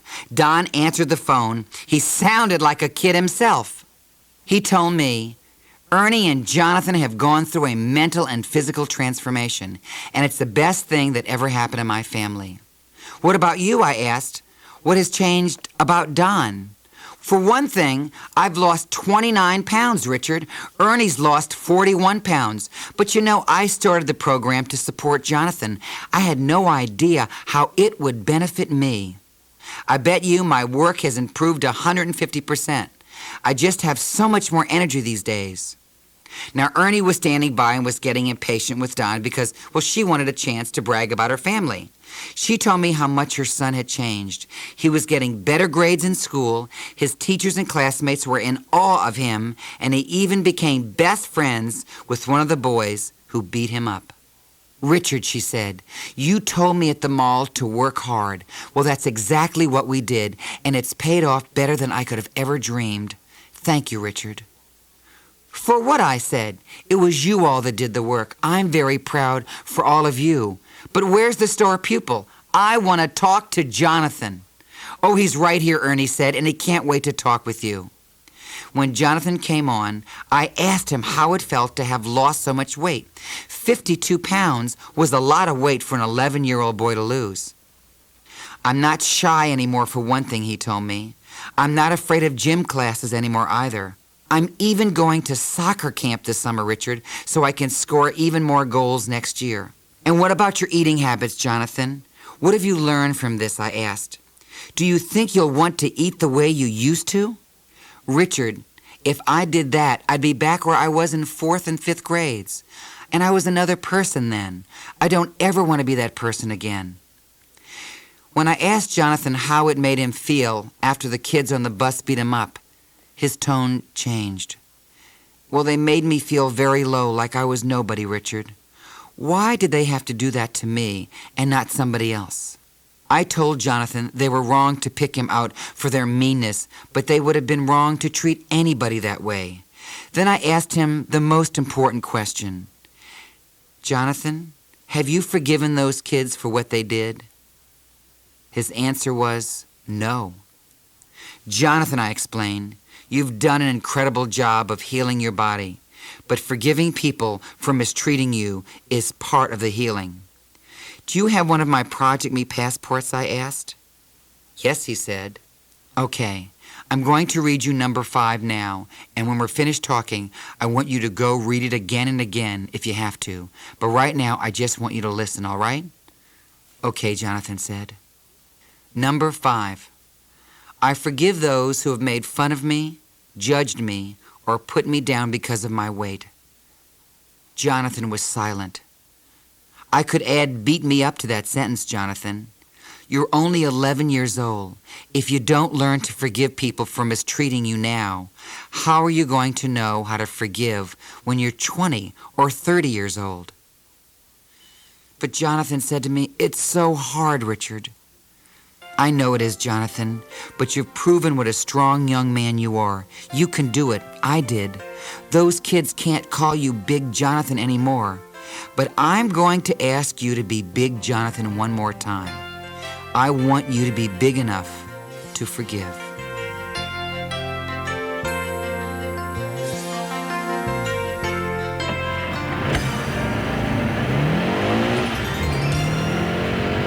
Open a New Door, Michelle's story. Fat people don't feel pain, huh? Michelle thought as she sped her car down Park Street. Well, Denny, we're finally going to find out if you're right about that. Denny was one of Michelle's classmates back at junior high school. He was just one of the many who made Michelle the butt of their jokes back then. Whenever he saw Michelle coming down the hallway, he would shove her up against the radiators. Stop picking on me, Denny. Leave me alone, she would yell at him. What's the problem, Michelle? He would reply. It doesn't hurt. You've got all that fat protecting you. Fat people don't feel any pain. Oh, but they do. Michelle's pain was bad enough before Denny became her nemesis. She was always overweight, and that kept her from doing a lot of things in school, including making friends. She stayed out of school activities and stayed away from her classmates, never saying any more than she absolutely had to. Michelle remembered Denny and her gloomy school days as she continued speeding down Park Street. Her life after graduation was not much different. She got a job at a jewelry company in her hometown. There she sat in a back room all by herself, putting bracelets and necklaces together. It was a job no one else would have wanted, but it was perfect for Michelle. All day, 5 days a week, 8 in the morning to 4:30 in the afternoon, she'd pieced together the different jewelry creations her company manufactured. She never took a break for lunch with her coworkers. Michelle did not want to eat in front of others, but she definitely liked to eat. When she got in from work, she went directly to the kitchen to see what her mother had made for dinner. Michelle prepared a plate for herself, took it to her room, and locked the door. Even on special occasions like Thanksgiving and Christmas Day, when the rest of the family sat down at the table to enjoy the holiday feast, she would still not join them. Michelle, her mother would call to her, come out and eat with the rest of us, honey. The whole family is here. But Michelle wouldn't budge. They could ask her, Michelle, let's go shopping. Michelle, we're going to the beach. Michelle, come on, go out with us. But Michelle had convinced herself that no one liked her because she was fat. Of course, that was not the case. She had created those feelings herself. She'd become her own nemesis by this time. She didn't need Denny to shove her against the radiator anymore. She could do it by herself.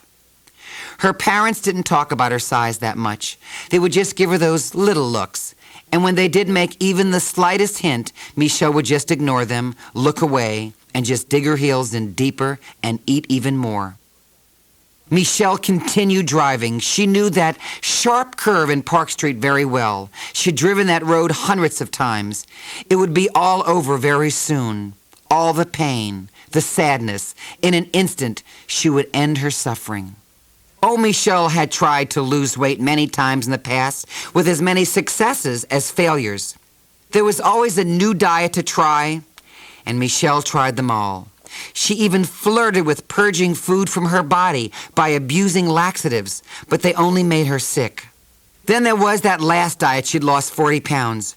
People were beginning to notice, but she gave up again and had gained 30 of them back. She weighed 250 pounds now, and people had begun to make those other comments. "Michelle, you were doing so well there for a while, but aren't you putting that weight back on?" "That was my last diet forever," she said out loud. "I'm tired of trying to please everybody and losing weight. I'm sick of all of it, and I'm sick of them. After today, they won't have to worry themselves over me ever again." The radio was on in Michelle's car, but with all the thoughts zipping around in her head, it had been little more than background noise until, "Hey everybody, thanks for tuning in to the Jones and Jones Show. Hey, I hope you're not eating anything fattening right now at home or in your car, because our special guest today is none other than Richard Simmons. Good morning, Richard." "Good morning," I shouted into the microphone. "Good morning, Boston. I hope everyone's listening and having a good, healthy breakfast this morning." Richard Simmons, Michelle thought. What is he doing in town? "So, Richard, what brings you to our fair city this weekend?" my host asked. "Well, I'm going to be at the Emerald Square Mall tonight with good news and a good time for everybody in the Boston area." "Oh, yeah? So what's the good news?" one of the Joneses asked. "The good news is that if you've got some weight to lose, and if you're feeling a little down right now, well, come see me tonight at the Emerald Square Mall, and we're all going to lift you up. You don't have to be fat, and you don't have to be sad. No matter how many times you've tried to lose weight, I'm telling you it's never too late to try again." Michelle eased off the gas. Her car was hurtling around the curve on Park Street, and her target was in sight, the tree that bordered the road at the end of the curve. But Michelle didn't slam her car into that tree as she had planned for days. My words echoed in her brain. It's never too late to try again. "It's not?" she asked herself. "But I've screwed it up so many times before," she said to me on the radio. "I want you all to make plans to come out tonight," I said. "Don't do something stupid and keep eating away at your health. Do something positive and join me at the mall. I promise you won't be sorry." By now, Michelle had slowed down to a sensible speed. "What the heck," she thought. "I can at least go and see if there's any hope at all left for me." Michelle came to the mall that night and watched as we all sweated, laughed, and had a really fun evening. She stood way in the back, but was close enough to see other women and men her size, many of them larger than her. Funny, to her they didn't seem depressed. I bet they weren't trying to drive their car into a tree this morning. Michelle was almost ashamed of herself for having tried to end her life. If all these other people can feel this good about themselves, then I should be able to too, she thought. When she got home, Michelle called her sister Jean Marie. "Hi, Jean, it's Michelle. Do you still have that Richard Simmons deal-a-meal program you bought a while ago?" "Well, yeah," Jean Marie replied curiously. "Why?" "Well, because I want to use it," Michelle said. That was all Jean needed to hear. "You can have it whenever you want. I'll get another one for myself later." Michelle got on the scale one more time before she started my program. 250 pounds, she thought. Gosh, I have so far to go. It'll take forever. But Michelle decided not to look at her mission in such long-range terms. Instead, she would set goals of 10 pounds at a time. Each time she lost 10, she'd set a new goal of 10 more. She knew she had a lifetime of bad eating habits to change. She couldn't buy that bag full of mini Milky Way bars anymore. She would have to end those pit stops at the burger places for a large bag of fries to eat on the way home, too. She started eating breakfast every morning, a little bowl of cereal, maybe a banana, some yogurt at lunchtime, and fresh vegetables for snacks when she got home, instead of a large bag of Doritos. 10 pounds at a time, Michelle was moving towards her goal.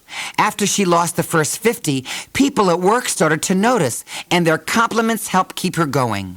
She was actually beginning to talk to other employees before she went to her job in the back room.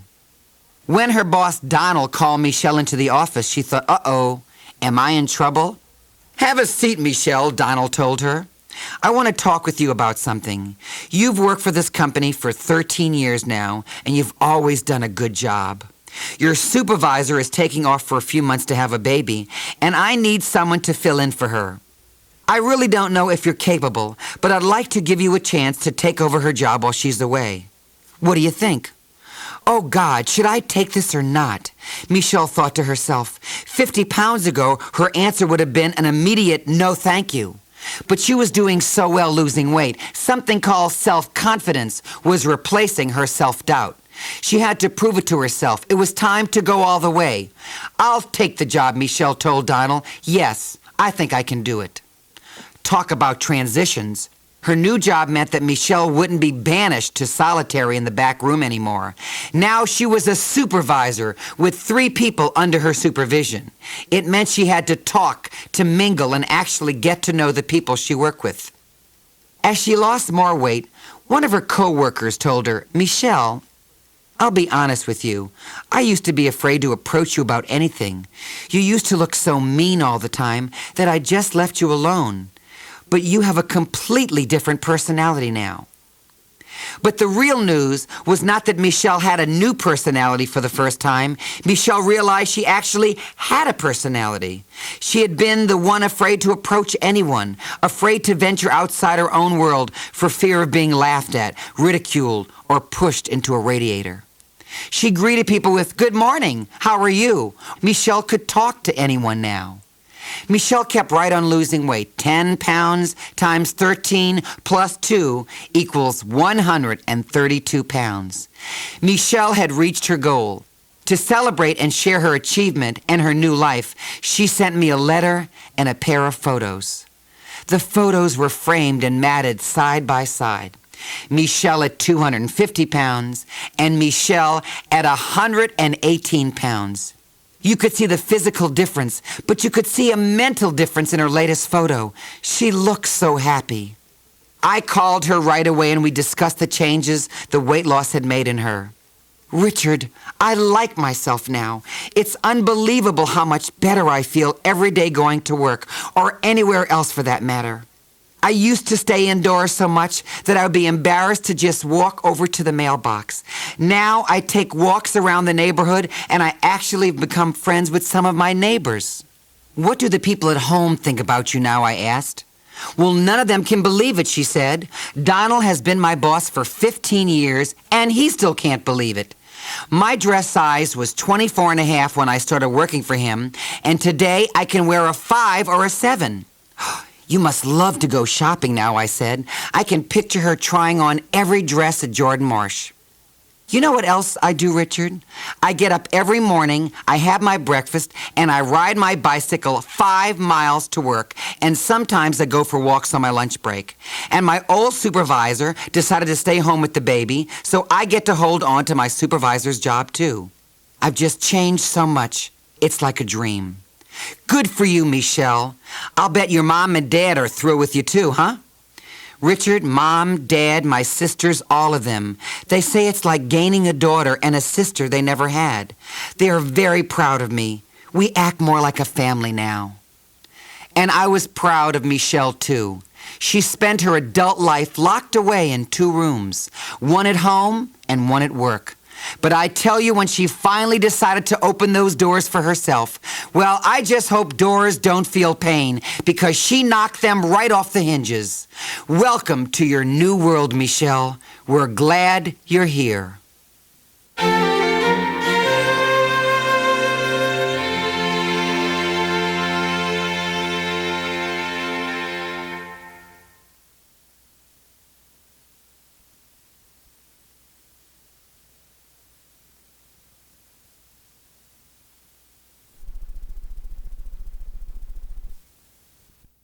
Anything You Can Do, Donna's story.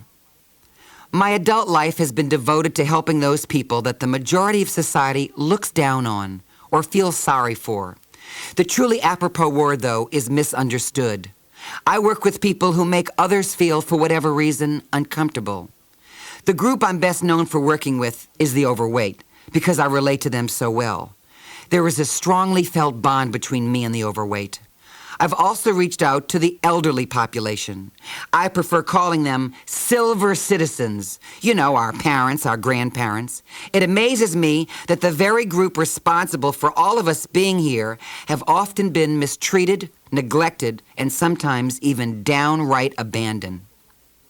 There is another group close to my heart. We call them handicapped or disabled. Here I like to say physically challenged or handy-capable. A few years ago, I wrote a book with them in mind called Reach for Fitness. It contained exercises designed to help the physically challenged improve their physical well-being, and also offered nutritional guidelines we should all follow. To produce this book, I gathered a team of experts from the top orthopedic hospitals in Los Angeles. We sent out questionnaires to other hospitals, doctors, and rehab centers across the country. We wanted a wide array of input from experts nationwide in creating the first comprehensive textbook of exercise and nutrition ever for this most important group of people. When you put together a project like this, always in the back of your head you hope that at least one person will benefit. Of course, you rarely get to meet or know any of those people, but I got lucky. I did get to meet one dynamic lady, and this is her story. Donna was only 18 months old when the test began to find out why she was having problems with the most basic movements such as standing, walking, or raising her arms. The doctors didn't know what was causing her problems, but after thorough testing, they diagnosed her condition as spinal muscular dystrophy. This form of MD causes a slow but gradual deterioration of muscle tissue over time. As she got older, Donna's muscles would function less and less effectively. Her doctors could not determine how much or how fast that would happen. Donna's parents were advised to keep a close watch on her, but at the same time, treat her like an ordinary kid. Her parents were determined she live as regular a life as possible, taking great care not to spoil or pamper her. Their efforts worked incredibly well. Even as a kid, Donna was already demonstrating a certain spark that would light her path through life. She was wearing leg braces by the time she entered a special school for children with other physical challenges, but could get around with the best of them. When she got home from her first day of school, she walked right up to her mother and asked, "Why did you send me to that school? All the other kids there, well, they have something wrong with them. They weren't like me." Her mom and dad knew that the day would come when Donna would have to be, quote, mainstreamed, unquote, with the rest of society, and they started the process right at home. It was always paramount that their daughter learn, despite her limitations, to do her very best. As she got older, the muscular dystrophy was running its course, slowly diminishing Donna's mobility. An unfortunate accident on the way to church made her situation even more challenging. She fell and bent her foot so badly that the damage was irreversible. Her braces had to be traded in for a wheelchair. Now, when I told you this girl had a spark, I wasn't kidding. She went right on to public high school with all the other students who could walk, ride a bike, and swing their hips at the school dance. And when graduation day came, she was right up there on stage to pick up her diploma, just like everybody else. She didn't stop there. Donna enrolled at the University of Akron to continue her studies. That's where the problem with food started. Of course, the transition from braces to wheelchair caused her to put on some weight. Reduced activity caused by not being able to use the lower part of her body would naturally cause a weight gain. But Donna was hitting the books hard, studying in the library, sitting all day in class. She was moving much less and eating much more. Her busier schedule made it difficult to eat regular and well-balanced meals like she used to. And after eating enough fast food hamburgers, French fries, and shakes, she actually started to prefer them to good food. Up until this point, she had never eaten that way. Donna graduated from college a lot smarter and a lot heavier. She got a job as a social worker, but didn't do any work on her most important case, her own body. It wasn't that she didn't have any resource to confront this new weighty situation. Someone had given her a copy of my book, Reach for Fitness, and she'd read it cover to cover. This is very impressive, she thought. They really put a lot of time and effort into this. What a great book. And that's all it was to her at that time, a great book.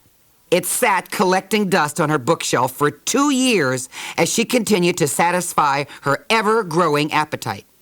Now, Donna admits to me this very day, I'm very vain. She had always taken great care to make sure her hair was perfect, along with the mascara, lipstick, the clothes she wore. I mean, this was a very together lady.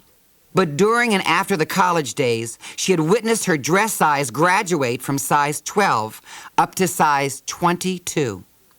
The increase in her girth was starting to get through to her brain. She knew she just couldn't keep it up. Donna had some serious soul-searching to do. After working so hard to jump over so many hurdles in her life, why was she deliberately placing an extra hurdle in her way? Donna never took herself or her situation in life so seriously that she couldn't joke about herself, and a very good attitude, by the way. She often refers to herself as having a super gimp mentality. That meant she knew people would expect less of her due to their own perception of her limits as a person. But Donna always took great pleasure in being able to do more than what the world expected.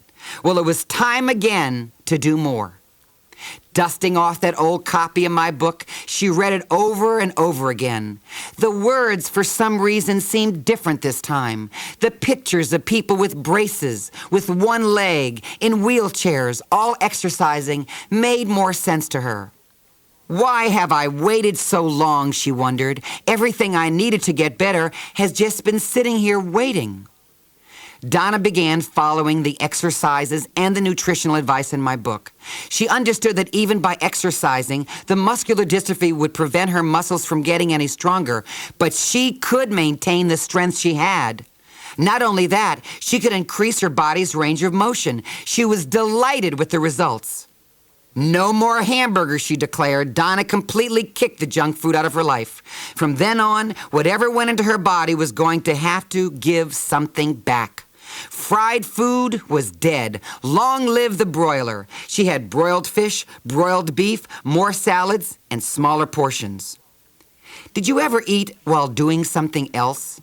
Well, of course you do.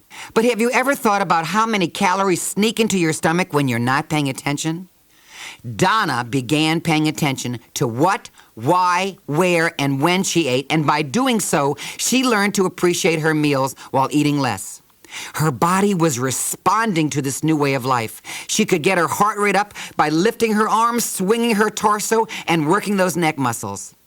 Now you will notice that there's a lot less numbers in this story. Because she couldn't stand, Donna didn't know her highest or present weight. What she did know was her dress size had come down from that size 22 to a size 8. Wow. And she looked downright petite. Donna and I had been in touch through the mail and over the telephone. Our big meeting occurred on Cleveland's Morning Exchange talk show.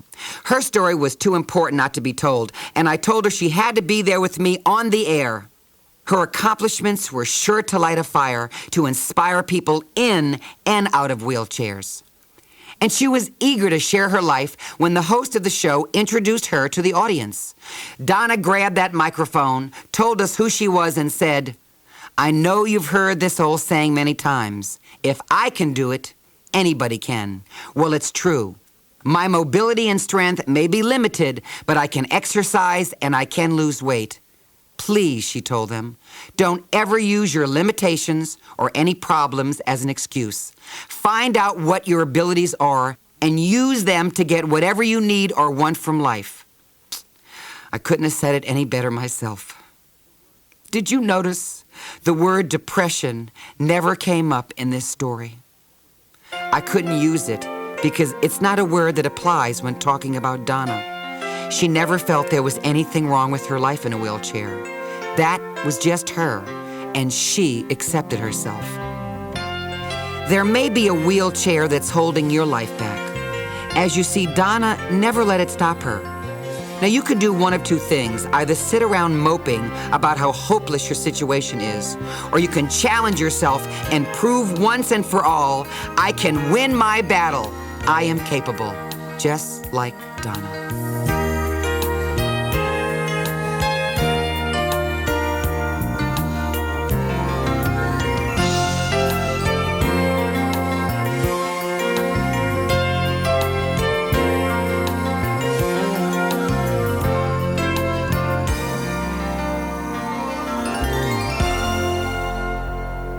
A League of His Own, Richard's story. It was the day after Thanksgiving that I first called Richard. He was very surprised to hear my voice because he said, frankly, he had given up on hearing from me. A month had passed since he had written, and he had a right to be discouraged. But, you know, during the holiday season, I usually get such a crush of mail, it takes a little longer to play catch-up. I apologized for my tardiness, but said, I'm here for you now, Richard. Richard was a big man, a giant at 6 feet 7 inches and over 500 pounds. He explained that his road through life had been a turbulent one, and he was feeling very lost.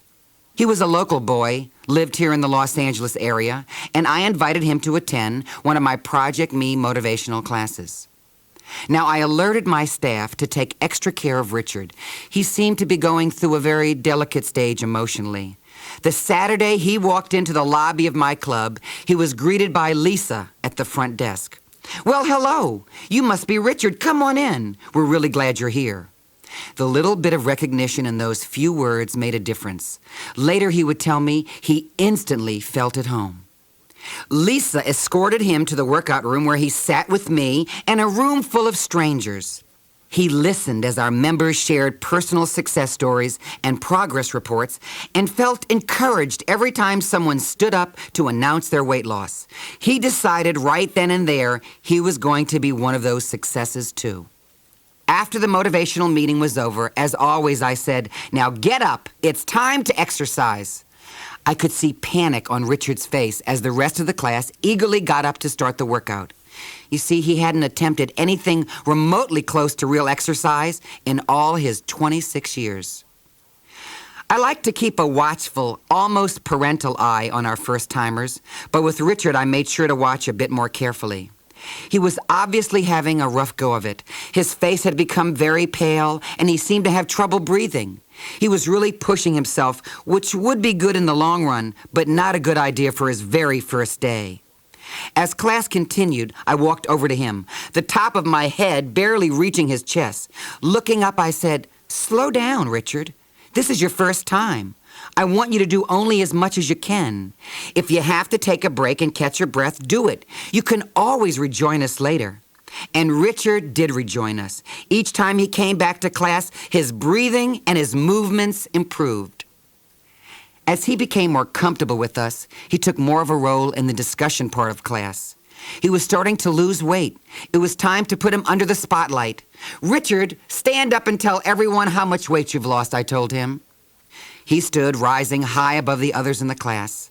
I've been coming to class every day for a month now.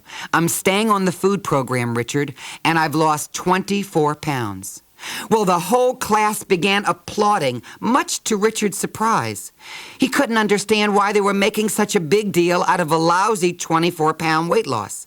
He could barely see a difference in his body and still had so far to go. Now, many of you who've lost 100 or 200 pounds or more know the scenario. When you have that much weight to lose, those first 50 pounds or so may not be too visible to the naked eye. The important thing is not to get depressed over it. Keep going. Your new body will bloom, just like Richard's was doing. A couple more months of faithful exercise and watching his eating habits, Richard had lost 110 pounds. My friendly giant, as I referred to him, became a dedicated disciple. I knew that when I drove up to the studio, he would always be one of the first smiles to greet me. After class one evening, he asked if I could do him a favor. He wanted me to write a letter about his progress so that he could give it to his probation officer. Now, none of us at the club knew very much about Richard's personal life, so I was caught a little off guard. Probation officer, I said? You mean like on Dragnet? I was right. It was just like Dragnet. He asked for a few minutes of my time to explain, and I told him I was all ears. He told me about his passionate love for baseball. He'd been a Little League and high school umpire until age 19, when he had to give up his dream career. His increasing weight and the accompanying aches and pains had made the job impossible. Rather than lose weight, he continued to overeat and gain more weight. When his best friend died of cancer, the unexpected shock only served to worsen his self-indulgence. He turned to cocaine to mask the pain, and when that no longer did the job, he started drinking heavily too. Every day, Richard would go to his job, return home to his kitchen, a bottle of booze, and several lines of coke. His social life all but disappeared. In 3 short years, he put on 120 pounds, going from job to support his 3 deadly sins, until there were no jobs left. Not a company in L.A. would hire him because of the way he looked. Now, not only could he not have his dream job, he couldn't get a job doing anything at all. Outcast and out of luck, Richard had maintained one friendship, and that was with Dan, his eating and drinking buddy. An owner of 2 nightclubs, he gave his pal Richard a chance, putting him in charge of all the business transactions, and that meant handling all the money. The new responsibility and stroke of good fortune did nothing to improve his bad habits. Richard's judgment was so clouded by alcohol and substance abuse that suicide had become the only thing he could think about. In what he recalls as a moment of insanity, he stole $5,000 from the safe at the nightclub. Purchasing a first-class ticket to Florida, Richard checked into a hotel where he spent the entire night snorting a full ounce of cocaine and drinking liquor, hoping he would either pass out or die. Well, he didn't die. Richard woke up 3 days later in a strange place, frightened and confused. What am I doing? This is crazy, he thought. He had stolen from a trusted friend, then tried to kill himself by snorting and drinking himself to death. Realizing he couldn't run anymore, Richard wanted to return home and make things right. A 4-day bus ride back to Los Angeles gave him plenty of time to think about how to right the wrongs he had committed. After turning himself into the police, he pled guilty to grand theft, a felony charge in the state of California. Part of the conditions his judge set for bail were that he attend a drug rehabilitation center and submit to random drug testing. Richard had made his trip to my health club part of his own rehab process. His sentencing date was coming up, and he thought a letter from me might help convince the judge that he shouldn't go to jail. The court date arrived, and Richard sat nervously while his attorney pleaded his case. The judge listened quietly and read the documents in front of him, including the letter I had written. He looked Richard over long and hard. He had to be thinking how different, how much better he looked since his appearance before the court several months earlier. His 110-pound weight loss was impressive, and the judge congratulated him. He sentenced Richard to 3 years probation, continued rehab and counseling, and by order of the court, he must continue taking classes at Simmons. Well, Richard was so relieved, he had to laugh. He had every intention of continuing drug rehab and certainly wasn't about to give up his classes at the club. You should see him in class today. You still wouldn't miss him towering above his co-sweaters. He was inspired by so many of them on his first visit to the studio. But today, he's inspiring newcomers with his own 260-pound loss. He's also working hard outside class to put the pieces of his life together. Remember his friend Dan? It took some time, but bit by bit, he repaid the $5,000 he'd stolen, and in the process, rebuilt a friendship. Remember that dream of being a professional league umpire he forfeited? Well, Richard is back on the field calling the plays on high school games again. And there's more. Next year, he goes to Cocoa Beach, Florida for professional umpire school. Just a month ago, Richard called me all excited to tell me that the felony charges against him were completely dismissed and the case closed. But I'll never close the door on Richard. When I talk about the value of determination and believing in yourself, his life is a shining example of exactly what I mean. At the bottom of the 9th inning, bases loaded, He slammed the ball out of the park with a true home run.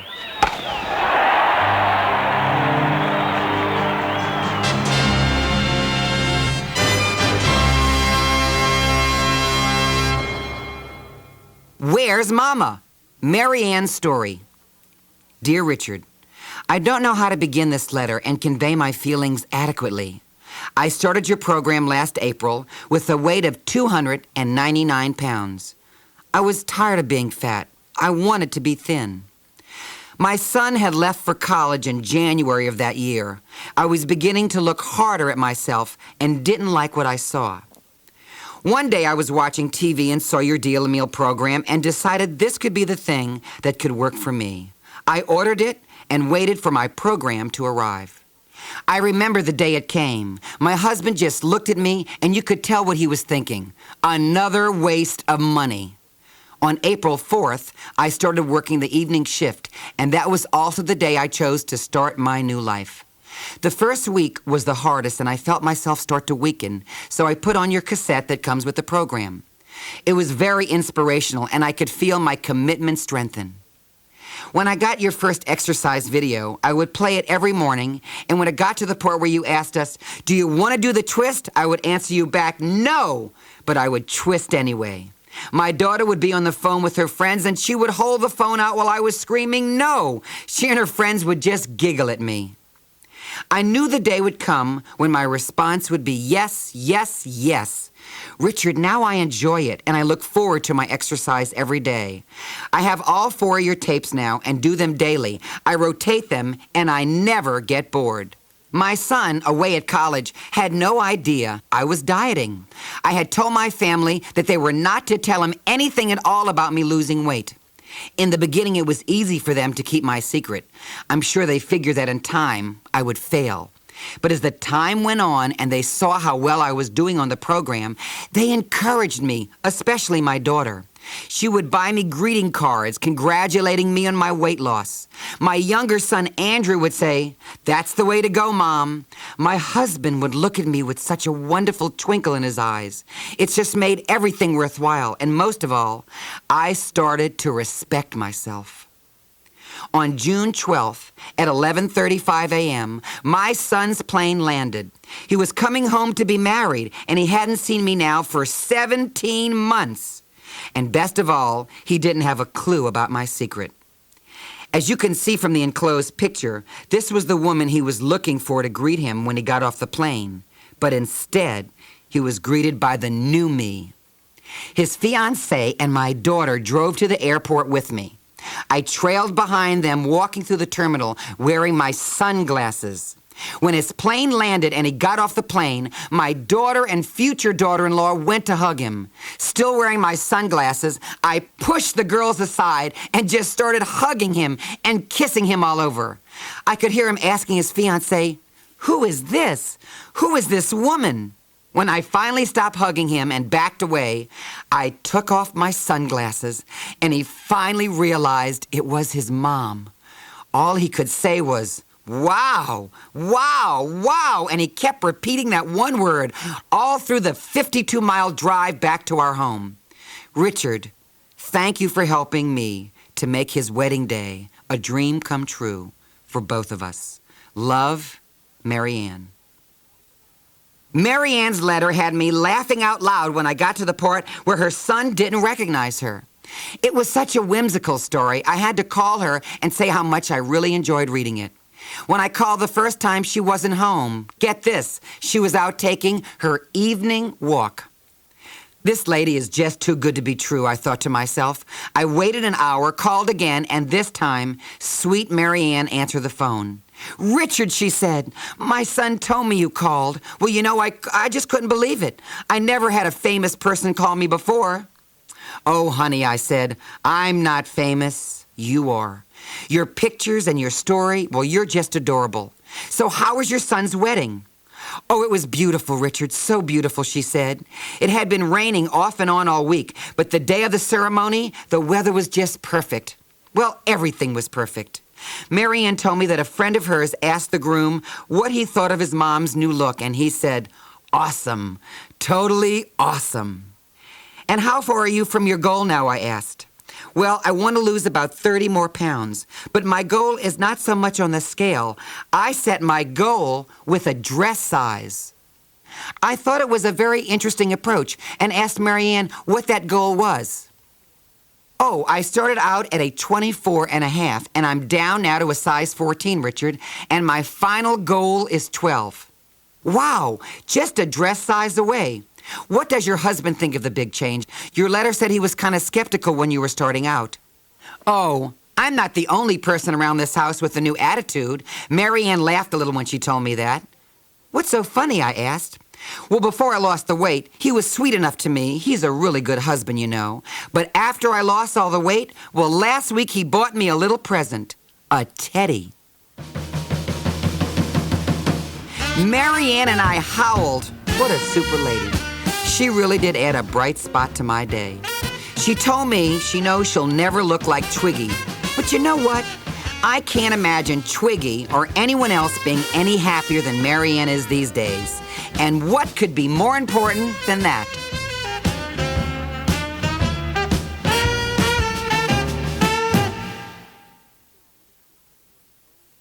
This is Linda's story, Ode to Me, and it begins with the poem that she wrote. I walk around in a body the size of two. It isn't much fun or easy to do. Everyone says, why don't you try dieting and running in place? It's such a shame. You have such a cute face.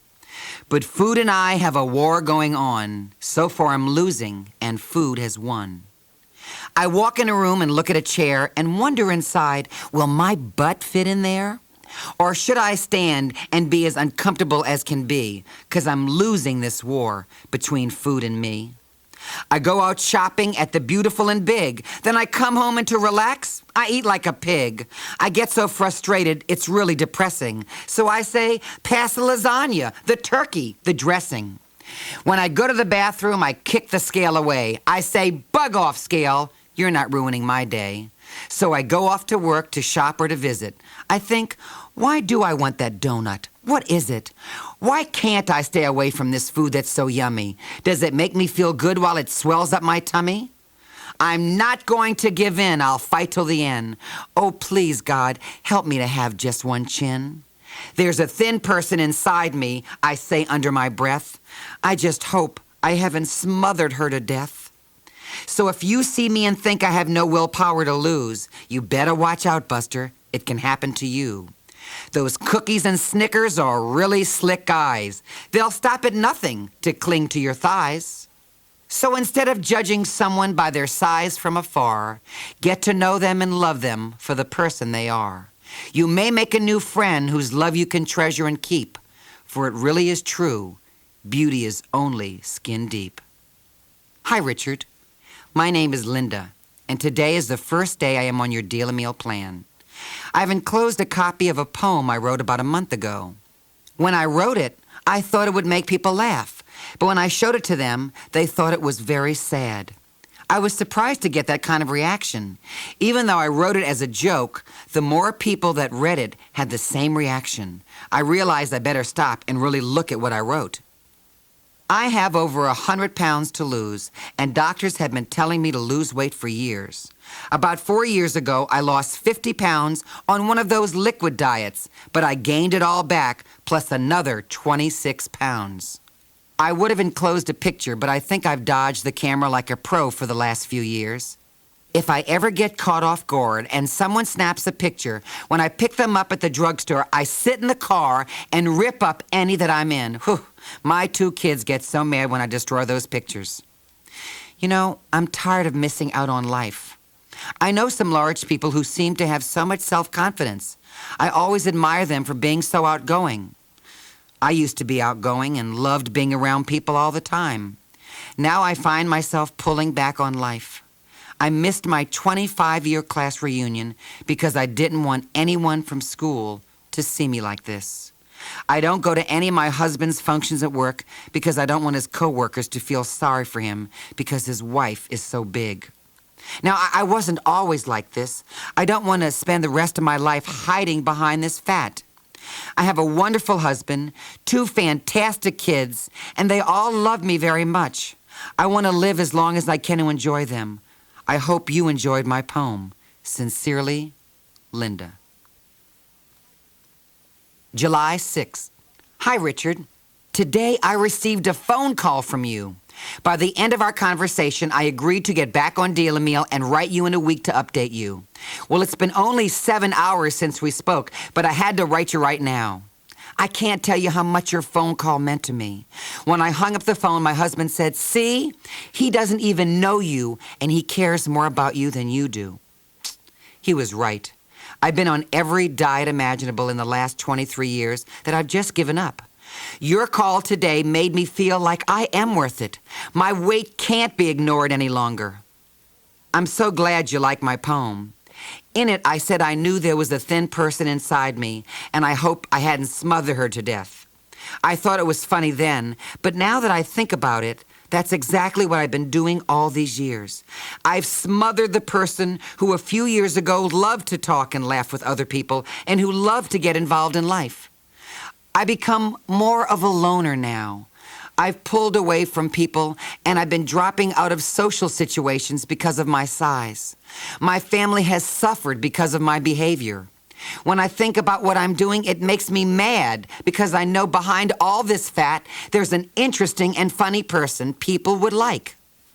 It's like I'm depriving myself of having any fun or making new friends to punish myself for gaining all this weight.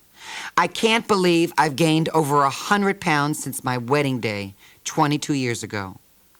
Back in high school, if someone had come to me and said, "When you're 44 years old, you're going to weigh 250 pounds, I would have thought they were crazy. Now I'm every teenage girl's worst nightmare come true. I often wonder what happened to that person I used to be, the one who wouldn't let anything stop her from socializing and having a good time. I think that's what I miss the most about myself. Look, I'm talking like I've already killed part of me off. It's been so long since I've been at a normal weight, I've forgotten what it feels like. God knows I haven't tucked a blouse in or worn a belt in years. I miss simple things like that. After your phone call, Richard, I do feel like I want to try again. I just hope that when I do get this weight off, I can make a difference in someone else's life who's struggling with a weight problem. I know this one phone call from you made a big difference in mine. I will continue to write. Love, Linda. July 28th. Hi, Richard. Well, here it is a little over 3 weeks later. I didn't want to write unless I had good news. I was really motivated the first few days on your program, but then we went on vacation, and I blew it big time. I've still lost 7 pounds in those weeks, so I'm really pleased. I had lost 11, but I gained 4 on vacation. After beating myself up for a couple of days for not having any self-control, I decided to give myself a break and just get back on the program and try harder.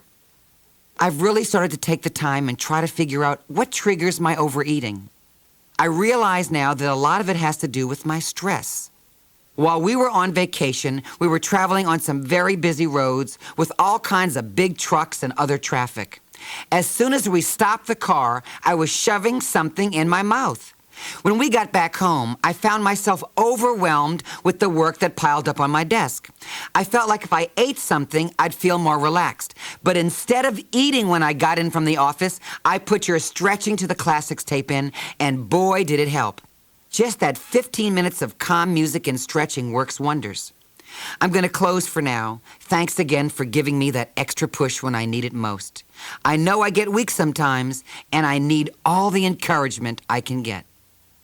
Love, Linda. July 30th. Hi, Richard. I know it's only been 2 days since my last letter, but I watched you on TV today. The things you said really got me excited and kept me going. I think you're part paramedic because I feel like you breathe new life into me. It feels so good to have such a positive attitude about myself. At 44, I was ready to accept the fact that I'd be fat for the rest of my life. Now I have the feeling that there is hope and the old me can be gotten back. It feels great to have some control over the food instead of letting it control me. Before, if I screwed up on a diet, I'd say, well, forget it, I'm not worth it. Now I've learned that even though I might have a bad day, it's not the end of the world. The words on your Project Me passport have finally sunk into my brain. Now as I go along, I say, yes, I really am worth it, or I really will try harder.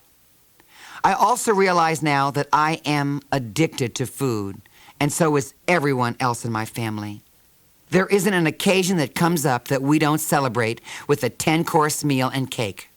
I brought up my kids the same way my parents raised me, but now things are gonna change. I hope by being more conscious of what I'm eating and serving, my family will be more aware of what they eat too. I become a positive role model for them, and that makes me feel great. This has been a terrific week. Thank you again for being there. Love, Linda.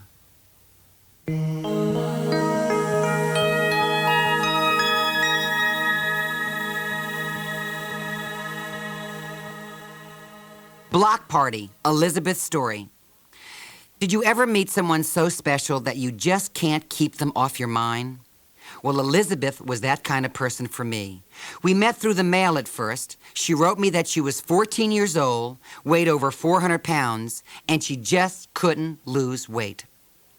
Almost all the kids I hear from at that age have one common experience, being picked on by the other kids at school. But Elizabeth had gained so much weight, she had to stop going to school. Some of the other students mistreated her so badly that she had to drop out of school and be tutored at home. The first time we spoke on the phone, she had that I'm ready to give up voice I know all too well. Every diet she tried had failed. She would end up giving into temptation every time. She just couldn't stay on any program. Elizabeth was so desperate to lose weight that she even took a whole bottle of diet pills once, hoping the effects would last long enough to curtail her appetite for a week at a time. The pills didn't do that, but they did put her in the hospital.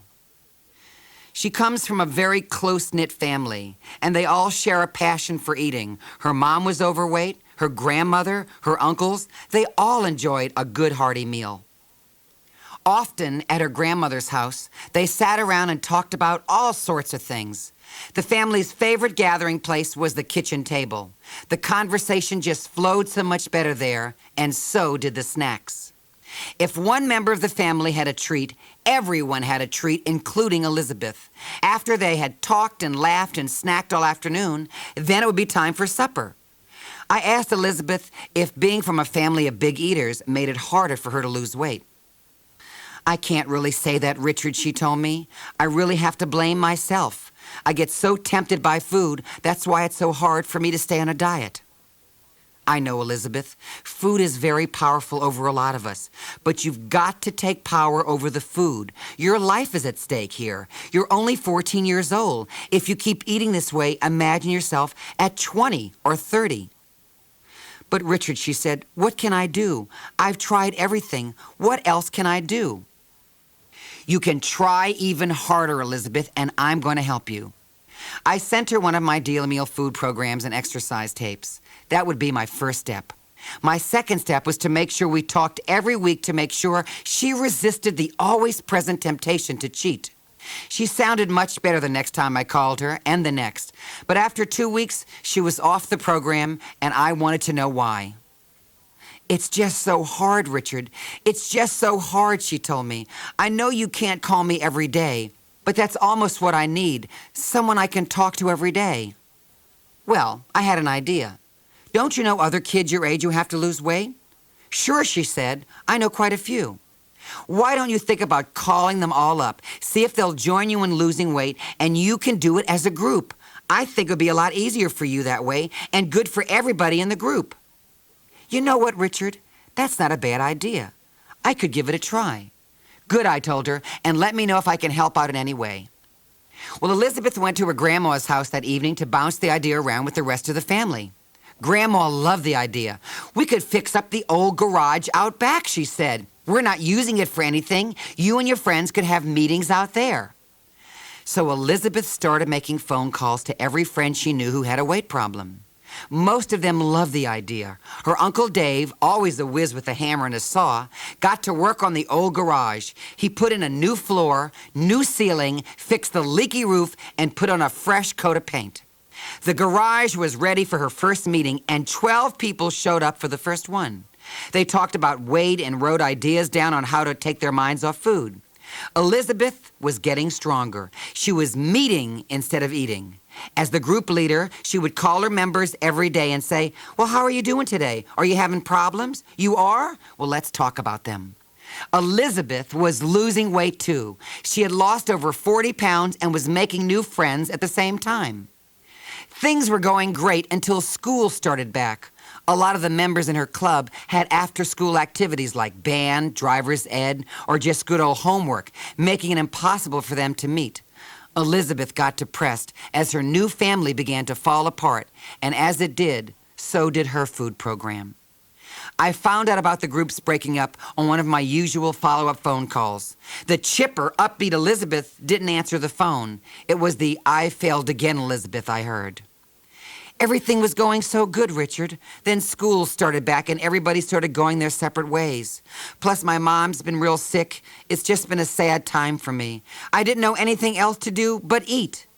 I asked, "Is your mom okay?" And she said, "Oh, yeah, she's feeling much better." "Well, there's some good news," I said. "But you can make some more good news, Elizabeth. Don't give up on those meetings. Keep trying. I know some of those kids can still come, even if it's just 2 or 3 of you. Hey, I got an idea. Do you think it would help if I came to Portsmouth and taught a class for you? Maybe that would motivate everyone to keep coming." "Wow, Richard, you would do that? Portsmouth is so small. You would come all this way just for me?" "You bet I would," I said. "I can't tell you when right now. I'll have to check my schedule, but I promise I'll come visit you and we'll all have a lot of fun."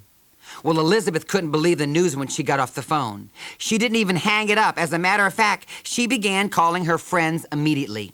"Richard Simmons in Portsmouth? No way," they would tell her. Well, let them all be doubters. I made my friend a promise, and I meant what I said. When I found a hole in my schedule, I called Elizabeth up to let her know when I would be coming to visit her. Now that she had an actual date, she couldn't wait to call everybody up to announce the news with a little bit of a "I told you so" in her voice. I was also looking forward to my visit. One of my biggest thrills of doing what I do is not just meeting my long-distance friends in a mall or on a TV show. My biggest thrill had to be actually going to visit and meet them in their homes. I got on board that U.S. Air jet and flew into Columbus, Ohio, where I spent the night.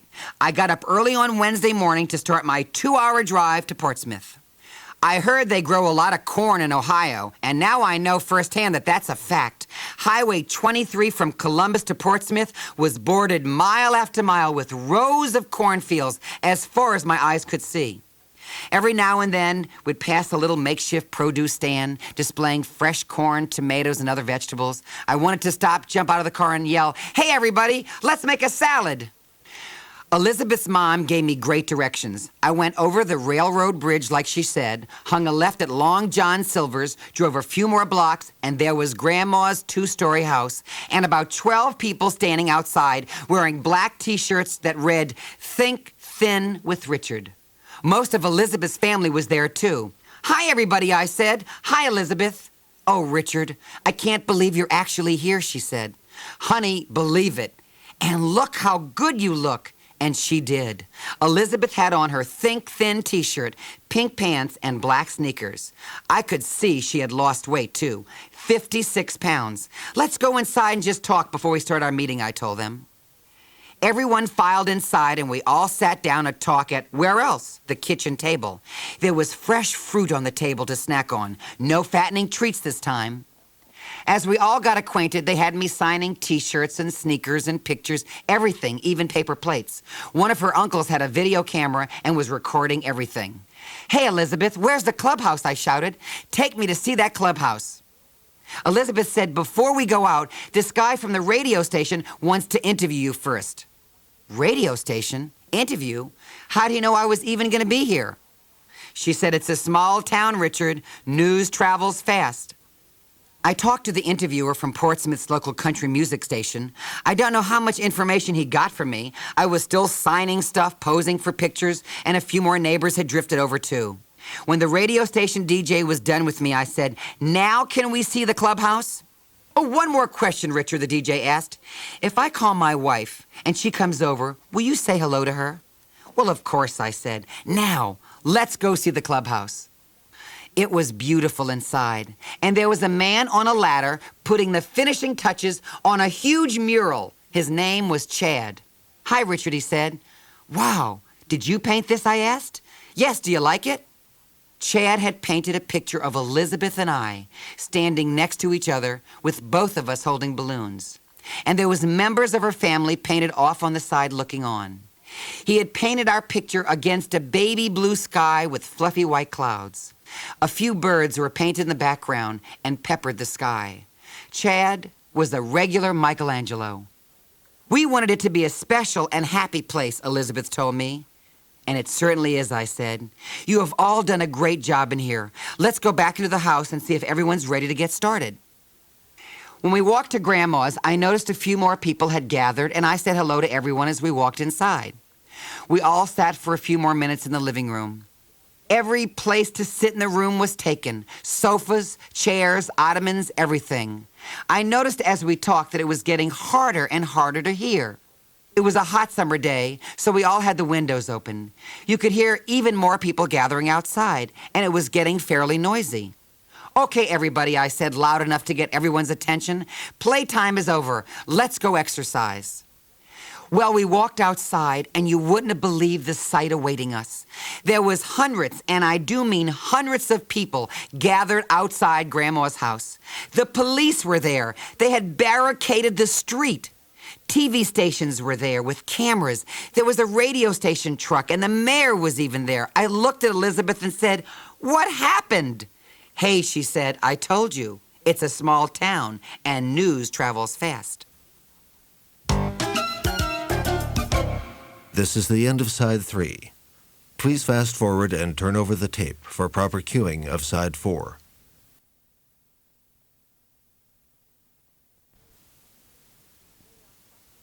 Mayor Franklin T. Gerlach of Portsmouth, Ohio, introduced himself to me and thanked me for visiting Elizabeth and their fair city.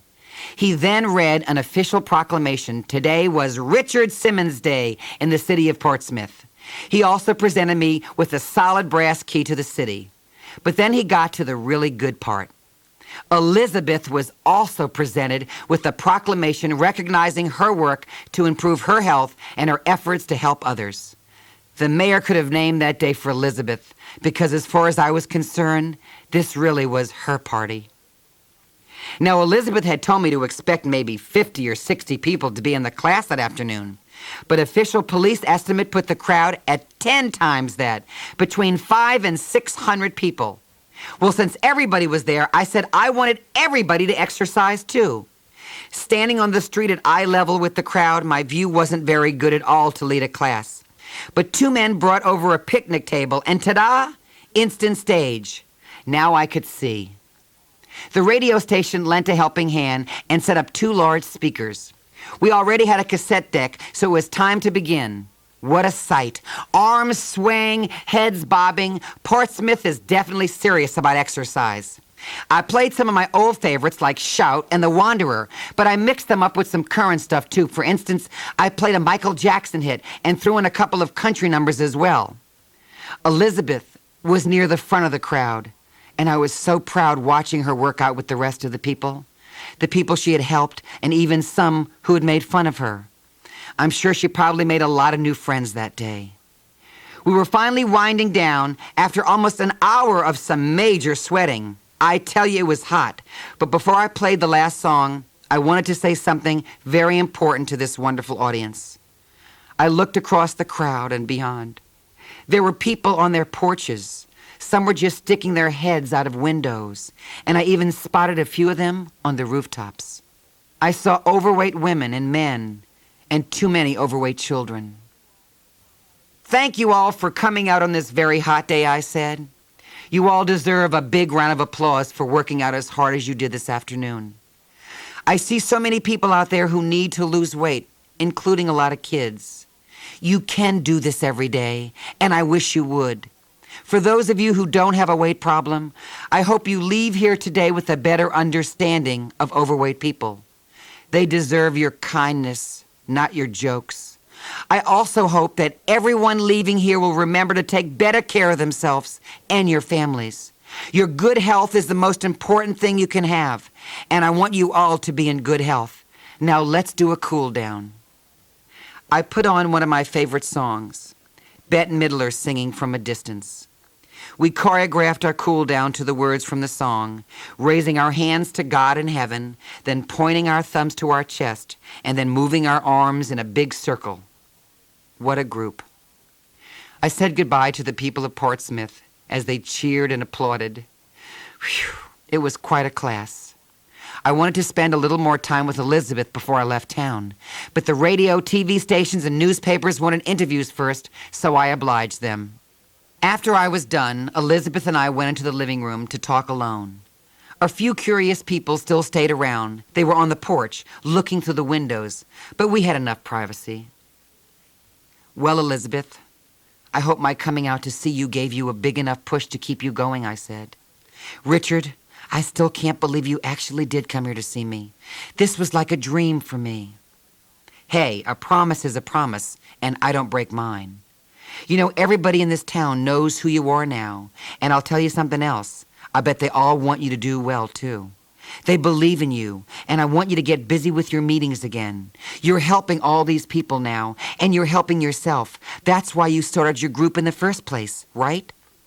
Oh, Richard, don't you worry. I'm ready now, Elizabeth told me. I'm serious. I'm not ever giving up again. There you go, Elizabeth, and we both know you can do it. You're going to do a lot of good. Elizabeth said to me, Richard, before you leave, I want you to walk down the street with me and visit a friend of mine. Her name is Vicky, and she's very overweight. She weighs over 600 pounds. Elizabeth, don't tell me any more. Let's go see her. Elizabeth and I walked down the street and up the steps to Vicky's house.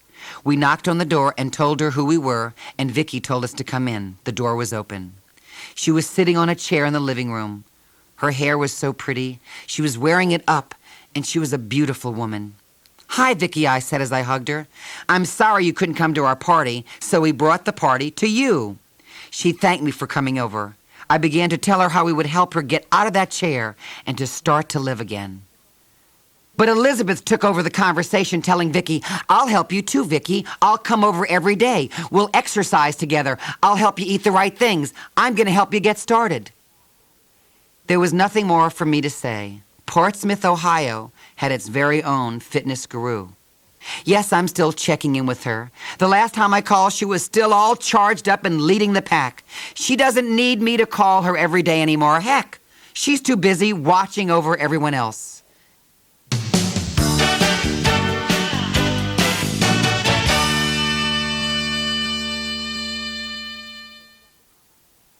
The second time around, Elijah's story. Let's see. Tuesday morning, I leave for New York. I'll do 3 radio shows Wednesday morning and late night with David Letterman that night. Then Thursday morning, I'll do Regis and Kathy Lee before leaving for Orlando to do the Florida Mall on Friday.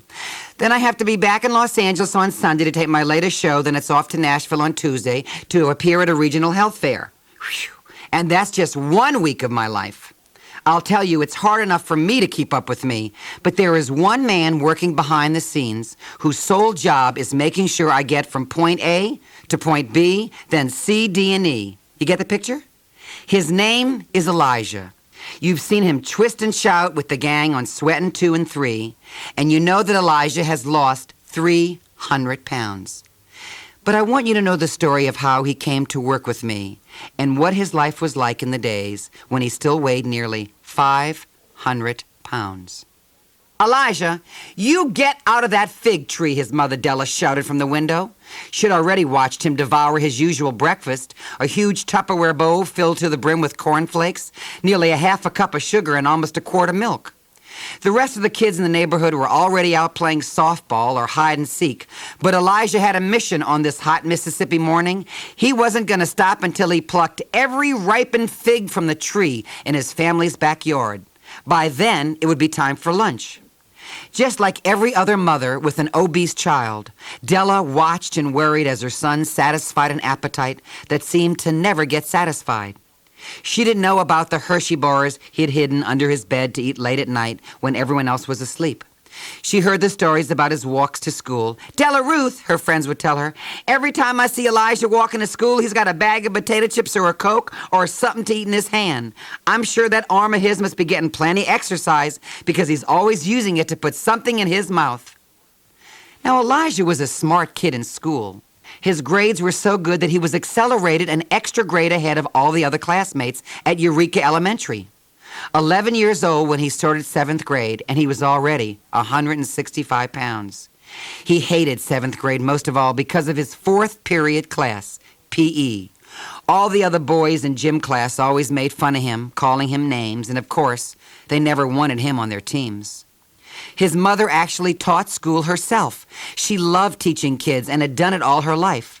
But she was very frustrated with Elijah because although she could teach other people's children to read and write, she couldn't teach her own son to eat right no matter how hard she tried, and she tried plenty. Elijah sat in the doctor's office, bored and fidgety. When they called his name, he and his mother went into the examination room. "Elijah, how old are you?" the doctor asked. 14, sir. Uh-huh. Now, let's check your weight. Elijah stood nervously on the scale with his mother looking on. The doctor peered over his glasses. "My goodness, 210 pounds. Son, you weigh more than I do," the doctor said. Elijah stared at the floor, embarrassed to make eye contact with the doctor or his mother. "I want you to take one of these pills before every meal," the doctor told him. "Drop one in a glass of water and wait for it to dissolve. Then drink it before you eat your meal, all right? It'll make you feel full so you won't eat so much." Even at age 14, Elijah dreamed of being thin. He was in high school by then, and he was so jealous of all the other kids. He would have killed to be able to wear a pair of bell-bottoms. They were the fashion rage at the time, and everybody had at least one pair. "Wow," Elijah thought as he dropped his first pill into the glass of water. "I'm finally going to be able to wear cool clothes like everybody else." He watched as the huge white pill broke apart in the water, and he stirred it around with a spoon to make sure it dissolved completely. He raised the glass to his lips, took that first sip. Yuck, he thought. This is like drinking Alka-Seltzer. Elijah waited a few minutes to see if he was still hungry. Yep, he was. He used maybe 4 more of the tablets before deciding this was a complete waste of his time. There was a number of other tries at losing weight for Elijah. He lost 20 or 30 pounds, only to give up after a couple weeks and gain it back. He was the fattest kid at Hattiesburg High and probably the fattest freshman on the University of Southern Mississippi campus. He was still making good grades in school, and he should have too, because he had no social life to speak of. There were no school dances, no parties, and not very many friends except for himself and his sister, who also had a weight problem. They drove to McDonald's together, Burger King, Burger Town. The two of them were true burger buddies. But as his sister Kanita got older and ready to leave home, she decided she'd had enough to eat. She buckled down, counted her calories, jogged daily, and lost over 60 pounds. Well, Elijah was jealous and maybe even a little ashamed. He felt alone now, but he simply couldn't control his appetite. Every morning when he got off the city bus on his way to class at the university, he'd get off 2 blocks before his stop. The bus stopped right next to his favorite bakery, and at 8 o'clock in the morning, the first batch of donuts were coming out of the oven. The aroma knocked you out when you walked in. 3 glazed donuts and a pint of chocolate milk, please, Elijah told the cashier every morning. In the 4-block walk to the campus, he'd savor every bite of those still soft, warm donuts, followed by a generous gulp of milk. He hated his addiction. He hated his body. He hated himself. But Elijah felt helpless to do anything about it. Food had just that much control over him. On graduation day, Elijah weighed over 300 pounds, and it was time to take his degree of communications and find a job. Well, he tried at the local TV station. He tried newspapers and TV stations in the state capital of Jackson. He tried banks, department stores, any place. But he had no success. I don't understand, he thought. I went to a good school, got good grades. I think I'm pretty bright. Why can't I find a job? Elijah was smart, but apparently not smart enough to know the real reason he couldn't get hired anywhere. It was because of his appearance. All of his clothes came from big men's catalogs. Tan polyester pants, navy blue polyester pants, polyester print shirts, and his size 13 triple E shoes. First impressions really do matter as much as people say, and Elijah's first impression at job interviews were always his last ones, too. A full year after leaving college, and the best he could do was work part-time as a substitute teacher, and his mother used her pull to help him get that. Thankfully, he still lived at home, so his living expenses were low, and he could make ends meet on a small salary. Elijah's luck changed somewhat when he finally landed a job. Well, it really wasn't what he wanted, working the graveyard shift at the new 7-Eleven store in the neighborhood. I'll work here just a few months, he thought. I'll save enough money and move to Houston or Atlanta or someplace. I'll find myself a better job then. But Elijah's plans to move were forgotten as he continued working at 7-Eleven. His bosses liked him and put him on the fast track to management, and the pay was good. He made enough money to buy a brand new car and help his parents buy a new home. Moving became less and less a priority as he made more and more money. He was a favorite at the store, got along great with his customers, and who was one of his best customers? Elijah. He bought candy bars, sandwiches, cheese Danish, and as an employee, he had unlimited refills at the soft drink fountain, and he wasn't filling his big gulp cup with Diet Coke either. 3 years with the company, and Elijah was making as much money as he would have at any TV station. He got comfortable and settled, but that nagging weight problem was still there, and the health problems had started by now. He was 24 years old, and his blood pressure was so high that he had to take 12 pills a day, and it still was too high. He felt fine, though. He was young, and the fear of getting sick never bothered him. He had no idea what he weighed anymore. His doctor at the Hattiesburg Clinic hadn't weighed him in a long time. The scale in his office only went up to 350 pounds. When Elijah went in to see his doctor to have his blood pressure checked, Dr. Owen was a bit more glum with him than usual. "Elijah," he said, shaking his head, "how much bigger are you going to get?"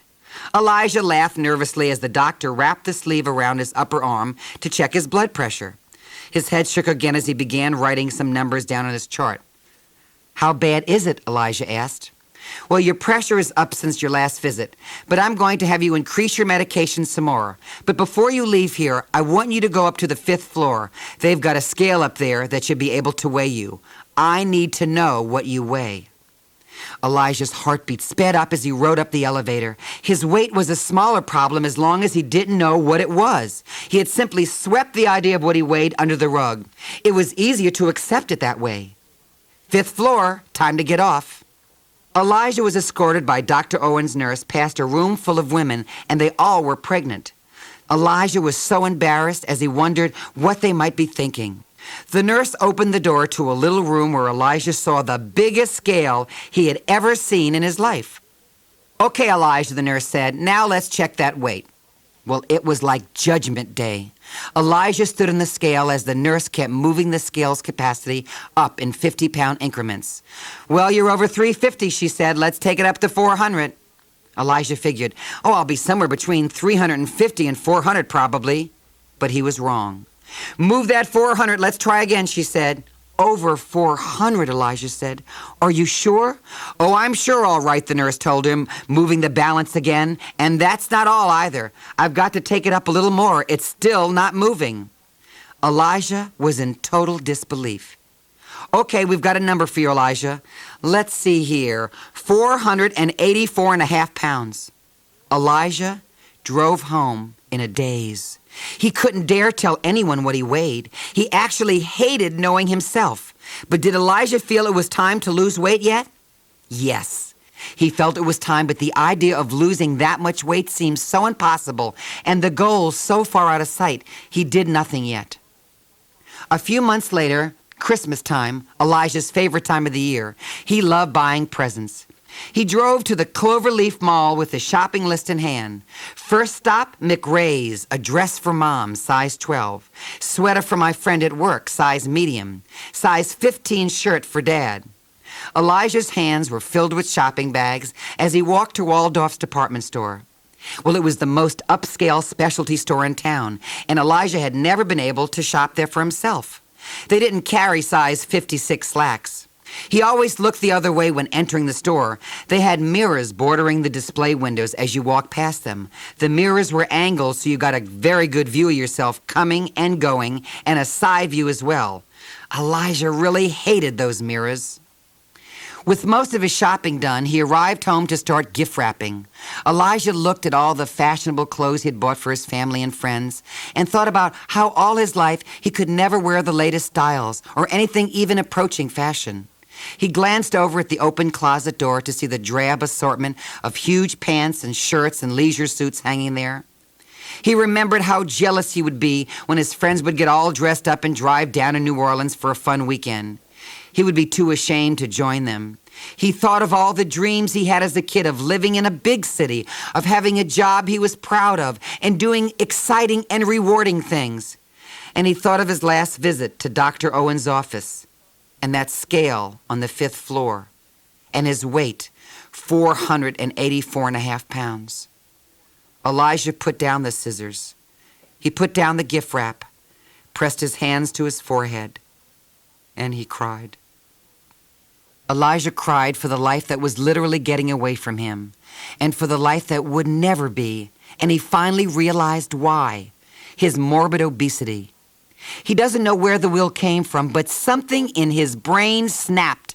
Elijah made a vow to himself. Not Monday morning, not tomorrow morning, but right now, starting right now, tonight, I am going to lose this weight. That night was the beginning of a new day in Elijah's life. He woke up the next morning feeling different, fresh, ready to prove himself. He limited himself during those first few weeks to about 1,000 calories a day. He had a light breakfast in the morning, a fresh apple, and a very small bowl of cornflakes. For lunch at 7-Eleven, he'd buy a cup of yogurt and a banana, and at dinner time, he'd make a big salad, have a bowl of soup, a few crackers, and he satisfied his sweet tooth with 2 cookies for dessert. In the first 5 weeks, Elijah dropped 110 pounds. Dr. Owen was amazed at how fast he lost weight, even ran a few tests to make sure he was okay. But Elijah was doing fine. He took a cue from his sister and started running every day. It was tough at the beginning. His first run was actually more of a walk for about 3 blocks. But every day he pushed himself a little bit farther, and eventually he was running 5 and 6 miles a day. The weight was coming off a little slower now, but it was still coming off. In just 6 months, Elijah had cut his weight in half to 240 pounds. To celebrate, he marched past the windows at Waldorf, but stopped to admire himself in those mirrors. Inside, he bought his very first pair of Calvin Klein jeans, size 38. They were a little tight, but he bought them anyway. He knew he'd have them fitting perfectly soon. He had 50 pounds left to reach his goal, but Elijah was buying new clothes every week. The idea of being able to go into a store and buy off the rack was so foreign to him, he just couldn't get enough of doing it. When he finally reached his goal of 184 pounds, his mother looked at him and said, "Elijah, you need to start eating more. You're looking too skinny." Well, those were words he had never heard before. You're looking too skinny. He knew he had arrived. Some of his customers at the 7-Eleven didn't even recognize him, nor did anyone who hadn't seen him in a long time. He looked, acted, and felt totally different. He visited his cousins in Detroit every summer on vacation, and when he stopped his car in front of their home, they were sitting on the front porch. He walked up the sidewalk as they looked at this stranger approaching them. "Hi, Debbie. Hi, Jeff. How you guys doing?" he said. His cousins looked at him and then at each other and said, "Well, who are you?" "Elijah," he said. "Don't you recognize your own cousin?" Well, they were so shocked, all they could do was laugh out loud. It was in Detroit that same summer at his cousin's house that Elijah saw a TV show he had never seen before called The Richard Simmons Show. He watched me prepare a low-cal recipe in the kitchen. He watched me in the audience during our workout segment, and he asked himself, "Who is this nut, and what kind of show is this?" It was back home in Hattiesburg that he got the answer to his question. When my show was picked up in his area, Elijah began to take a closer look at that crazy guy he had seen on TV in Detroit. He paid closer attention as I talked about good health, nutrition, and exercise, and he especially loved the success stories. No matter who my weight loss guests were, Elijah could always identify with that person's story. He was no longer watching my show with a slight sarcastic curiosity. He was watching the show and staying motivated to maintain his own weight loss. He began scheduling his days off from work only on weekdays so he could watch my show. He was exercising with us, laughing with us, and every now and then a tear welled up in his eye when someone else told their own success story. When I received a letter from Elijah, he told me, "Richard, I lost 300 pounds before I knew who you were, and the first time I saw you on TV, I thought you were just a silly clown. But you do great work, and I love watching your show. Keep it up." I shook the envelope and asked someone on my show staff, "Where's his pictures? Didn't he send pictures? I want to see what he looks like." Well, there was no phone number either, just a return address. So we wrote Elijah back asking him to please send us before and after photos so we could see his transformation. When his pictures arrived, there was no doubt in my mind I wanted Elijah as a guest on my show. The fact that he'd lost that much weight on his own didn't really matter to me. All that mattered was that he had done it.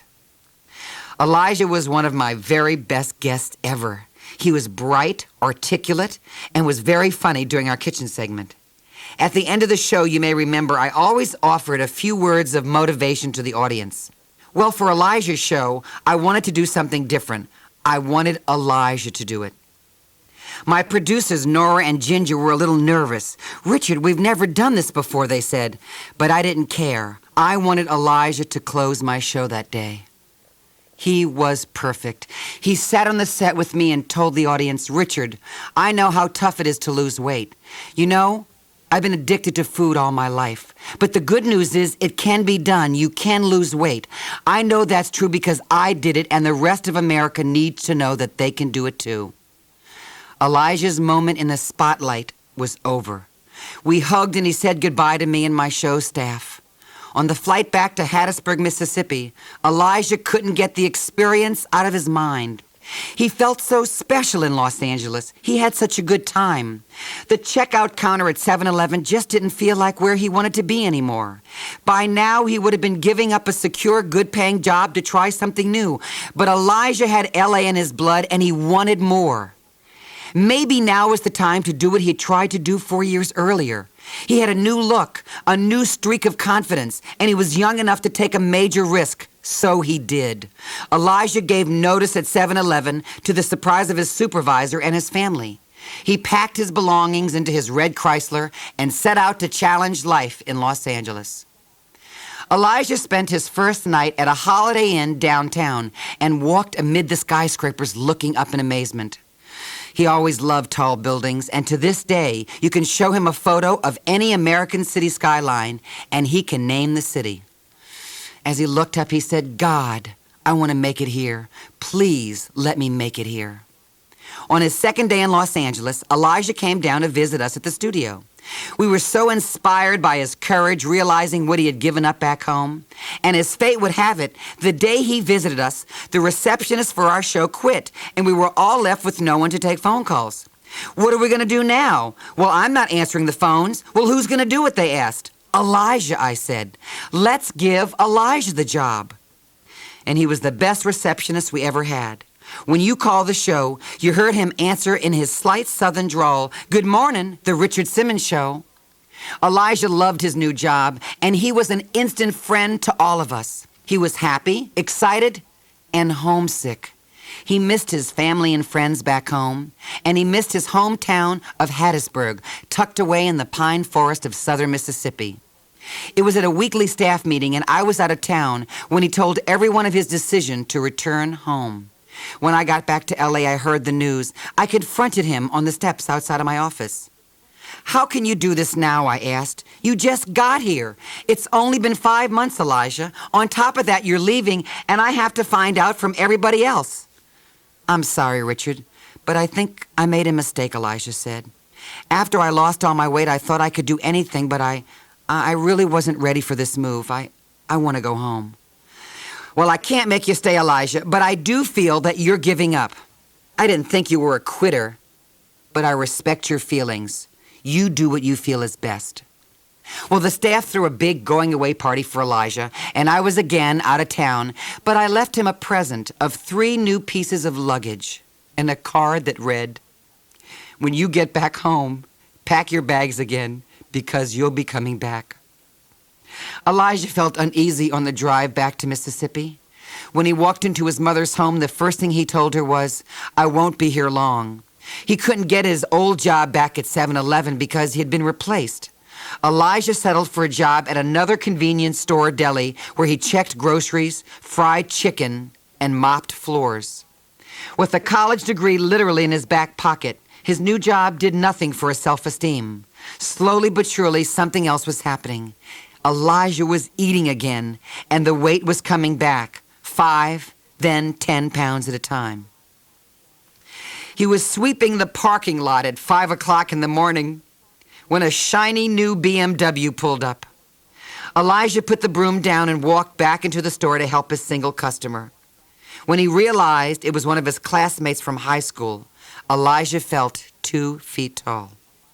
His old schoolmate Douglas was nothing but nice to him, as he always had been, even in school. But Elijah felt uncomfortable with his friend's apparent success, and he was very glad after he left the store. Surveying his surroundings, he thought, Richard was right. I was a quitter, and I should be doing better than this.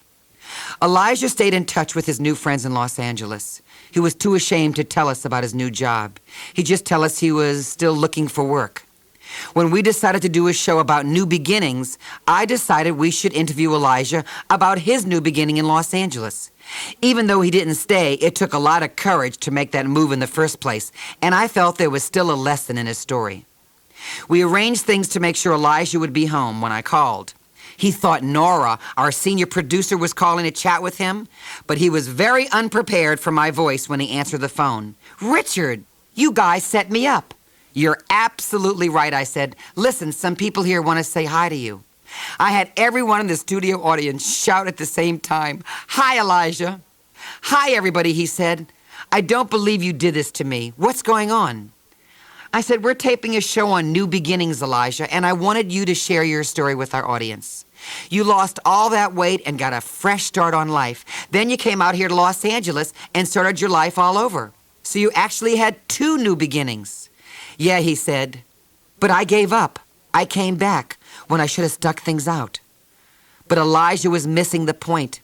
His story was about conviction. He gave up a good job, a whole life back home, and came to L.A. with nothing but a little money, the clothes on his back, and a lot of hope. It was a very brave thing to do, and that's what I wanted him to share with us. After we finished the show, I called Elijah up to thank him for being on with us. He told me he wished he had been braver and given Los Angeles more time. "Well, pack those bags I gave you and come home," I said. "We'll always have a place for you here." "Do you mean that, Richard?" he said. "Hey, don't be asking stupid questions like that," I said. Come home now." Elijah hoped that little red Chrysler would make it one more trip across the desert to California, and it did. He arrived about 30 pounds heavier, but one of his first stops in L.A. was one of my classes at Simmons. He came every day, got himself back on a sensible food plan, and back to his goal weight. I put him on the staff of my show again as one of our runners.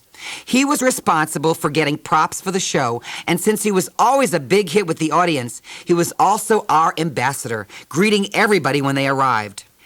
After that job, he wrote a newsletter for my health club for a few years before becoming an aide to my personal assistant.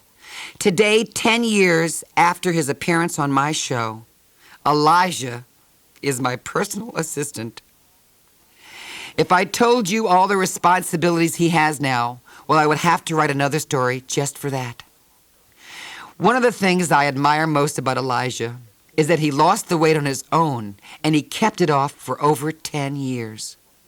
You should see how mad he gets when he hears all those experts say that most people who lose weight gain it back. He hasn't, and he wants the world to know that the experts are only as right as you allow them to be. I asked him if there was one message he wanted people to get from listening to his story, and here's what he said. The first 24 years of my life were spent inside a vacuum. After I lost my weight, I found out how strong I really am, how much potential I had.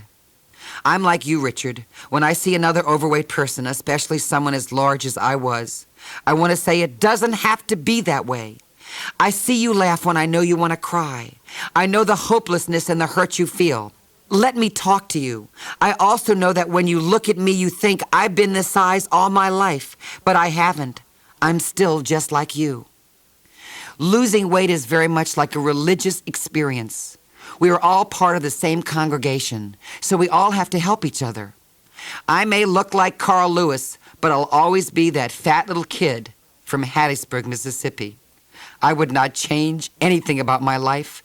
Being overweight taught me to be sensitive to others, no matter what you look like or where you come from.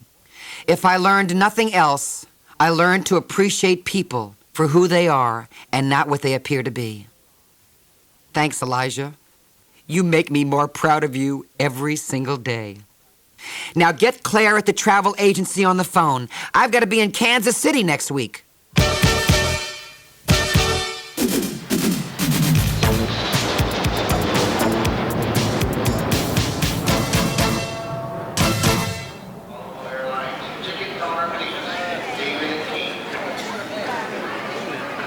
The Lady in Black.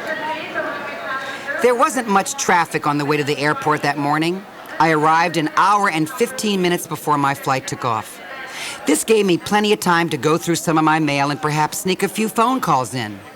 I went to my gate, found a chair, and settled in for the wait. The first letter I read came from a young girl who was very worried about her 67-year-old grandmother who weighed 250 pounds and suffered with a bad heart. She asked if I could possibly call her grandmother because, well, she liked me very much and watched me on TV all the time. I began visually searching for a wall of payphones so I could get in touch with Vera in North Dakota. I spotted a free telephone, walked over, and dialed the number. Well, in the meantime, I was spotted by some people walking through the airport. I guess that's not a hard thing to do. I was the only one in the terminal wearing a pair of candy-striped shorts. Now, the number clicked in, and I was thanked by a sweet voice at AT&T. As the ringing began, a man on my left handed me the phone he was talking on and asked if I could say hello to his wife, Becky. Becky, hi, how are you? I can certainly see you pick out your husband's ties. Becky is now laughing on the phone. Hello? Hello? Is there anyone there? I heard Vera saying on my other phone. Now, here I was having conversations with two women at the same time. Becky, hold on. I switched ears. Vera, how are you feeling? This is Richard Simmons, and your granddaughter Tara wrote me all about you. Can you hold on for a second, Vera? Thank you. I switched ears again. Becky, sorry about all the waiting. I'm on the other phone with the lady. Well, she's got a bad heart. I hope you understand. Well, I'll give you back to your husband now. Have a very healthy day, and keep picking out those smashing ties. Bye-bye. Vera, thanks for holding. You still there, I said? Yes, Richard, I'm here. Tara told me she wrote you, but I never expected you to call. For 15 minutes, I talked with Vera and told her to take care of that heart of hers. I kept talking to Vera and smiling at passengers when a man came over and asked me to sign an autograph for his girlfriend. Vera was talking, I was talking, this man waiting for the autograph picture was talking. Well, I didn't mean to be causing a scene, but it seemed everybody was having fun. Except for one person. The lady on the phone to my immediate right. She was a woman of about 250 pounds, dressed completely in black. Black turtleneck, black stretch pants, and a baggy black sweatshirt. Her back was to me while all this loud chaos was going on, completely interrupting her phone call. I remember she sharply turned around and gave me the Twilight Zone stare. Her eyes said, "Hey, I know you're Richard Simmons, and I know I'm fat, but I don't want you to help, so don't you start with me." She didn't say a word. Her stare seemed to say it all. I finished the autograph, and I continued my conversation with Vera. Now here I was on the phone with the woman who needed to lose weight and wanted my help, and standing 3 feet away from me was a woman who wanted me to quietly go away. I lowered my voice and wrapped up my conversation to Vera. In a way, I was also talking to the woman whose back was once again facing me. Vera, now please take good care of that ticker of yours, and you stay in touch. Give Tara a big kiss for me. Bye-bye. I hung up the phone, went back to my chair, and continued reading letters. I just couldn't get the lady in black out of my mind. You see, I used to wear oversized black sweatshirts just like she had on. I would keep pulling and pulling that sweatshirt down, many times hearing a rip as I stretched the fabric to conceal all my pockets of fat. I could still see her on the telephone and thought about waiting until she finished her call and then going over and talking with her.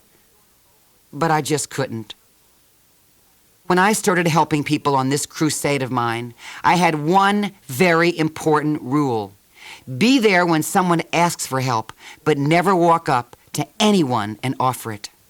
When I see somebody overweight, I want to run up and say, "Hey, I know what you're going through. I know the agony. Can I help you? Please let me help you." But I've never done that. There have been occasions in supermarkets, restaurants, or just walking down the street that I've been tempted, but I always remember my rule.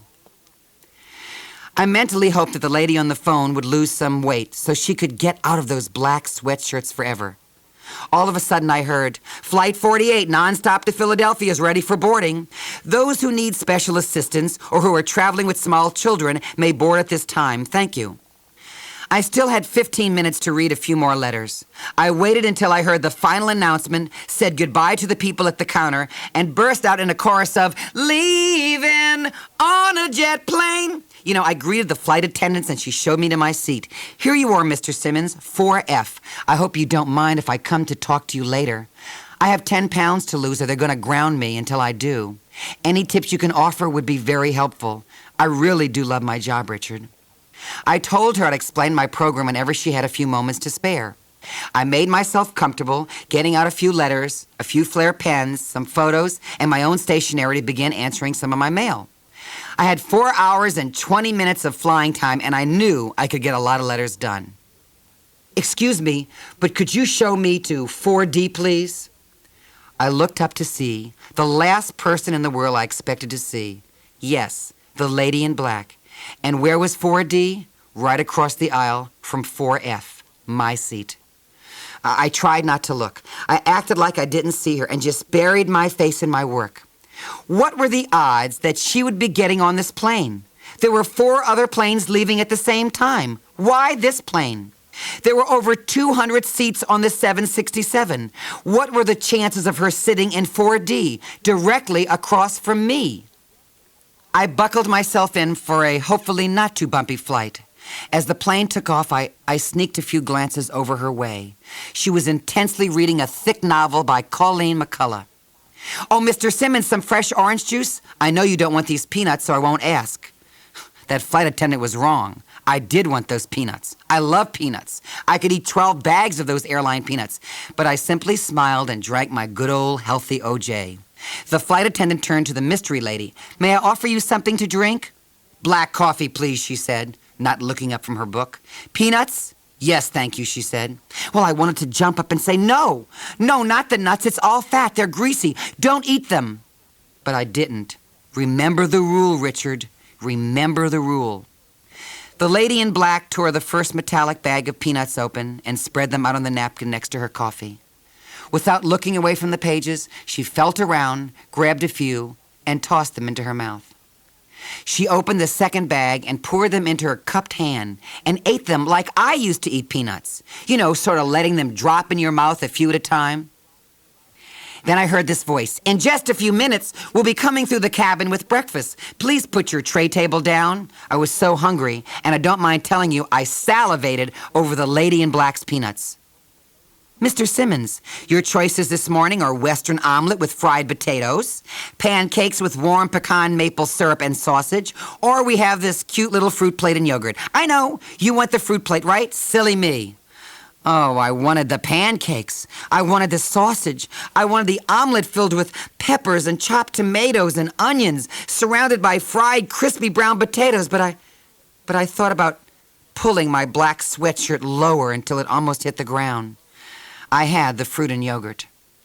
"Miss, would you like the Western omelet with fried potatoes, pancakes with maple syrup and sausage, or the fruit plate?" "I'll have the pancake and sausage and some more black coffee." I don't have to tell you what I wanted to do, but I just kept quiet and tried extremely hard to focus on my letter writing. I peeked as she buttered the pancakes and dribbled the syrup, watching as it ran all over those fluffy devils and floated under the sausage patties. I had that very same breakfast at least 1,000 times as a kid. Thank God memories have no calories.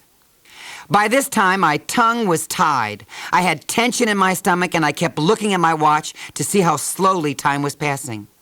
"Richard, am I bothering you? Can I talk to you now?" my flight attendant friend asked. "Of course you can," I answered, as I moved some of my things to make room for my classroom in the sky. I took out my deal-a-meal wallet and cards and started explaining portions and grams of fat, moving the cards, etc. I did the whole demonstration in eye-shot and ear-shot of the lady in black. A few times I caught her glancing over for just a second. I felt like I was teaching her indirectly as I tried to help the flight attendant learn to get the weight off and keep her job. I ended by asking for her supervisor's name and address so I could write a nice letter about her.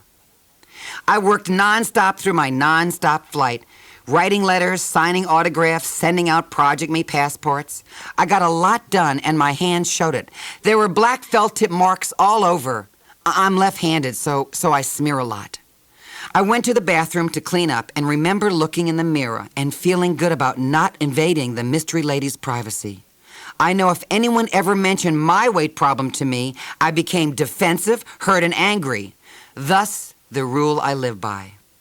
I went back to my seat and buckled up for landing. I took one more look at her. What was her name? What did she do? Was the weight really bothering her? Was it a mistake that I didn't spend time with her? Ladies and gentlemen, welcome to Philadelphia. Approximate local time is 4:30. We hope you had a nice flight. We'll be at the gate in a few minutes. I watched as the lady in black closed her book, took her glasses off, and put them back in her purse. The bell signaled it was time to deplane. She was first in the aisle to get off the plane. We never made eye contact. I saw her the last time as I had seen her the first, her back toward me, her tugging on the black sweatshirt.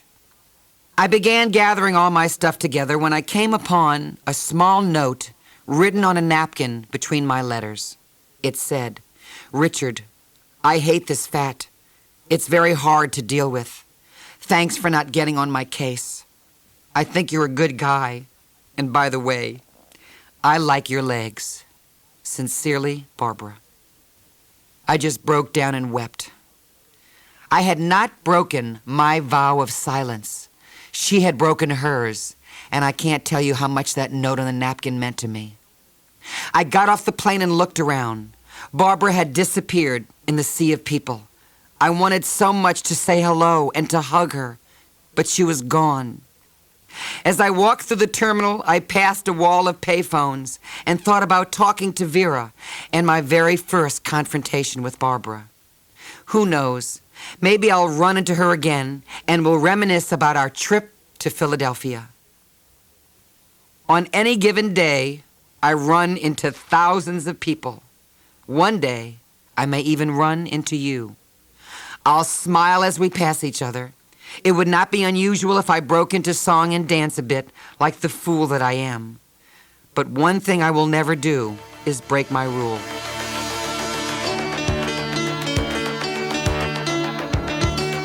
So if you need some help, grab me and tell me. Stop me and talk to me. Or write me a note like Barbara did. I promise I'll listen, I'll help, and I will never give up on you.